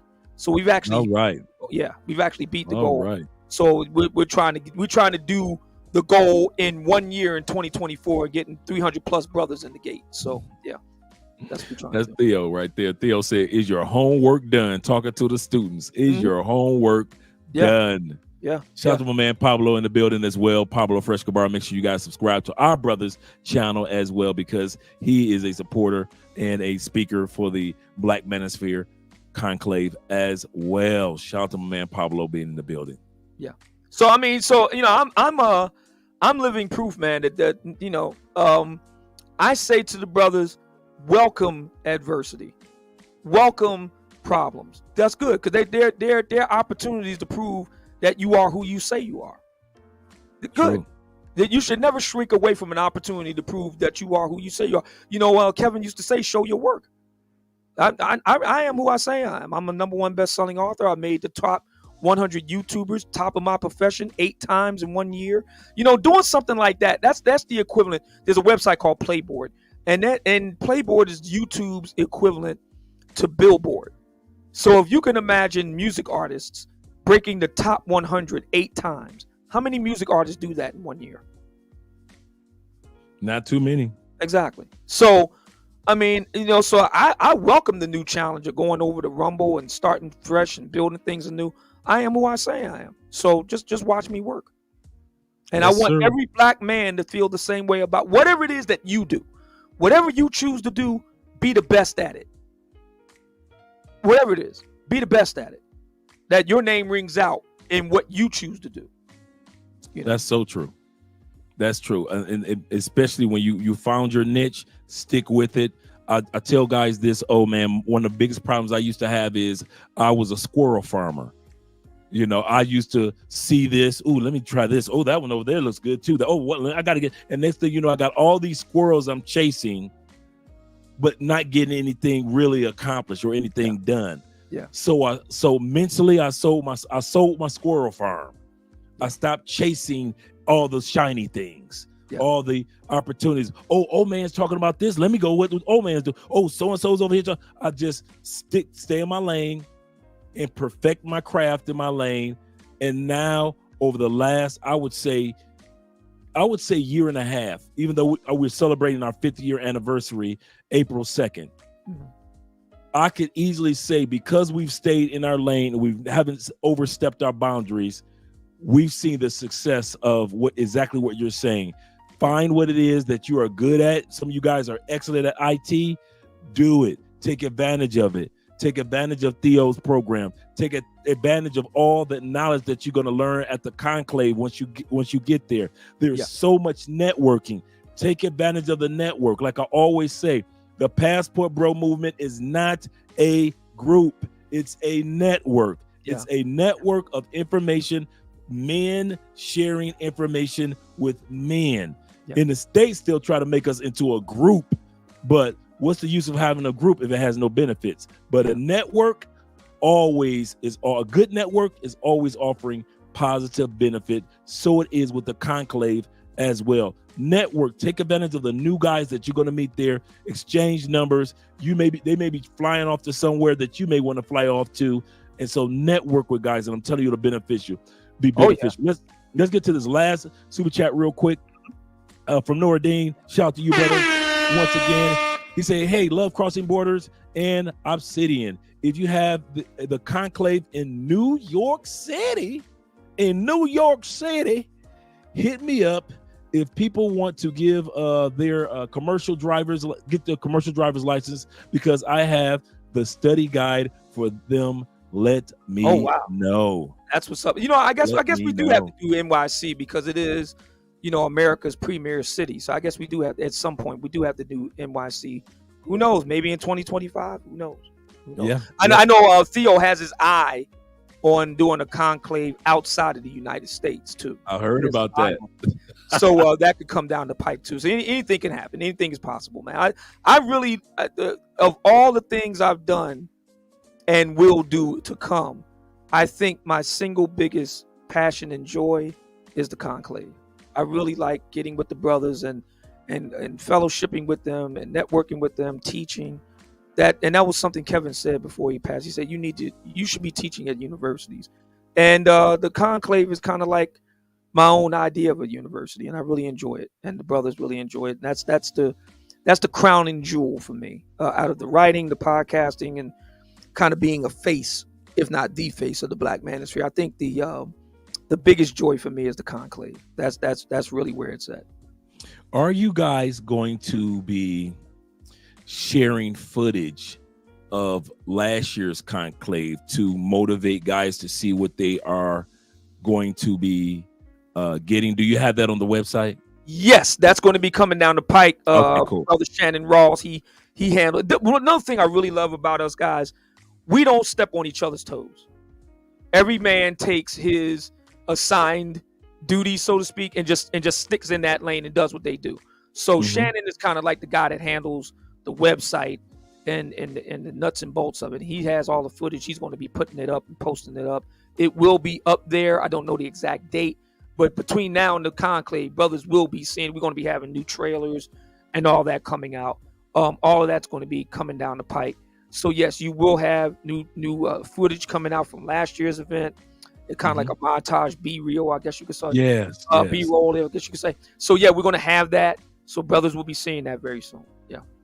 All right, great. Because I've had the conclave in the description of all our videos. So just in case you guys don't get a chance to click the link for the conclave and get your tickets immediately, just in case you don't get that, in every one of our videos that we drop, the conclave's information is right there in all of our videos in the description as well, inviting you to join the fellowship and the networking with brothers as well. There's a brother in the chat room asking how much does it cost. Bruh, it's only $100, man. But only until March 1st. $100 until March 1st. So get your ticket while you can, while it's nice and cheap. Get your ticket so you ain't got to be waiting. If you wait till the last minute, it's gonna cost you like better part of $1,500. So yeah, get it now. Yeah, get your ticket now. I got a few of them that I'm getting. So yeah, and I'm getting them before March 1st. Believe that, because I got a couple of individuals that I'm going to be sponsoring to get into the conclave. Every brother should do that too. Every brother should sponsor at these prices. Every brother should sponsor another brother, man. At $100, it's shooting fish in the barrel, man. Especially you Texas boys. If you're already in Texas, there is no way you and your homeboys should not be showing up. It should not just be you solo. It should be at least one or two of your partners. If I'm in Colombia and I'm sponsoring Texas boys to show up, hey, I got a partner in Texas. I got another partner in Texas. What you guys doing in September? Nothing. I already know you ain't doing nothing. We going to the conclave together. So I'm bringing some Texas boys myself. Good. And I'm in Colombia. So if you got some Texas or some Louisiana boys, some of you Arizona boys, you're right around, you Wyoming boys, come on, you Utah guys, all you guys that's in Oklahoma, you in that region already, there is no way in the world you should be on that flight or showing up to the conclave by yourself. You should always have a partner with you, just like when we go to Savior's Day in Chicago for the Nation of Islam. It's always a pile of us in the vehicles driving to see this event. So it should be with the Black Conclave. Indeed. Black Manosphere Conclave. It should not just be you by yourself on a flight or you by yourself in the car. Indeed. And remember, gentlemen, the dress code is in full effect. Remember, you know, our patron saint, Saint Kevin. Remember the dress code, fellas. Business or business casual, no exceptions. If you don't know what business and business casual means, you got, 6-7 months to find out. Google is your friend. Business or business casual. You are expected to be suited and booted. If not, wear a nice blazer, a nice sport coat. It's in September. It's starting to get cool again. You know, hard bottom shoes. You know the deal, man. Nice and groomed up. You know that you need to represent for that weekend. So the only time you're going to be wearing, you know, J's and hoodies and sweats is when you're in the gym working out. We're going to be having mandatory workouts too, by the way, in the morning. So yeah. There we go. Yeah. We're going to be in the gym too. So all of that, everything. All right. And so you guys get a chance to meet some of your favorite content creators, as well as some of you guys that Theo is not a content creator, but you guys get a chance to meet Theo and say thank you for all that he's done in your life. Some of you guys will have probably even finished some of his courses and his classes at that time period as well, and maybe even employed. So you get a chance to meet the man that is actually having a great impact on all of us. Also in meeting the mastermind behind this, one of the 4 horsemen, which is you get a chance to meet O-Man. So shout out to you, O-Man. In closing, because we'll wrap this live stream up. Yeah. Because I know you're going to be preparing yourself for the next live streams that are coming down the turnpike. Yeah. In closing, I just want to say on my end, thank you for all that you have done, not only for and continue to do for the Black Manosphere and Black men in general, not just in the U.S., but those of us that are on a global basis. Wow. But we want to also say thank you for introducing us to other brothers that have helped our lives out, such as the Theos that have opened up the doors for us, man. I just want to let you know, man, there are a lot of us that have flowers, you know, like when the Manador slays the bull and they throw the flowers out there. Males and females are throwing the flowers out there. So it is with us, brother. We throw your flowers out there to you as well at your feet, because we appreciate all that you continue to do on behalf of us all. Oh, wow. Thank you so much, Andre. I really feel humbled and honored. And it has been an honor, and it continues to be an honor serving the rest of the brotherhood. And I thank you for having me on the show. You know, I'm willing to come back anytime you want me to, man. Just give me a holler. Great. Ladies and gentlemen, you definitely need to thank this brother right here, Andre. He has brought dignity to the Passport Bro cause. And I just want to say before I leave, and I haven't said her name until now, but I will. I do not regret one little bit responding to the specious and outrageous charges that one Miss Kimberly Nicole Foster of Fort Harriet infamy has put on the Passport Bros. Her saying that the passport, we need legislation because they might be sex traffickers, I found to be abhorrent. Black men have a long and sordid past of having sexual charges put on us and hanging from the end of a rope behind something like that. I take extreme umbrage to it. I don't apologize for the way in which I responded. I wanted it to shock people, because if we're going to have a conversation about who's doing what overseas and at home, then we need to go to the receipts, and I showed them. And her only recourse was to go run the Zaddy YouTube. She couldn't respond because there is no response. What I said and what I showed was unassailable. I don't take it back, and let me double down on that. Thank you so much, Andre, for presenting a face to the Passport Bros movement that Kevin would be proud of. Thank you for that, brother. Thank you for that. I appreciate that comment and those words of encouragement. I do have one question that a brother has I think he's a member of the conclave. He said, and this to you, he said, "Oh, how can I change my email address in the Black Manosphere website? The edit option is not available." Okay, you want to hit up Shannon at ShannonRawls.com. Shannon at Shannon Rawls, like Lou Rawls, ShannonRawls.com, and ask him that same question. He'll be able to help you out. All right. I'm glad we got that last important question answered for all of those that are becoming members of the website. Shout out to you. And we're about to wrap this up, guys. We're up out of here. I want you guys to enjoy the rest of your Saturday afternoon. Remember that Obsidian is going to be on Dr. Tashi. Dr. Tia-San Johnson. Tia-San Johnson. I got the Johnson part. Tia-San Johnson this evening. And then tomorrow night, he's going to be on Culture Condition. So it's going to be great. 7 p.m. Both days. 7 p.m. Yes, and I'm also going to be on Hardcore Tito tomorrow at 3 p.m. So, I'm going to have to do something. I have to figure out. Maybe I'll do something on Facebook or Twitter or whatever and announce when I'm going to be on the air, because a lot of people, I'm at the point now where I have to schedule everything on my calendar so I don't forget. So yeah, I'll do that. Yeah, I know that feeling. Yeah. So make sure that you guys definitely take advantage of subscribing to his Rumble. That's most important. Yes, sir. Make sure you guys take advantage of the Rumble, and not only take advantage of subscribing to his channel, make sure you subscribe to ours, Love Crossing Borders, on Rumble.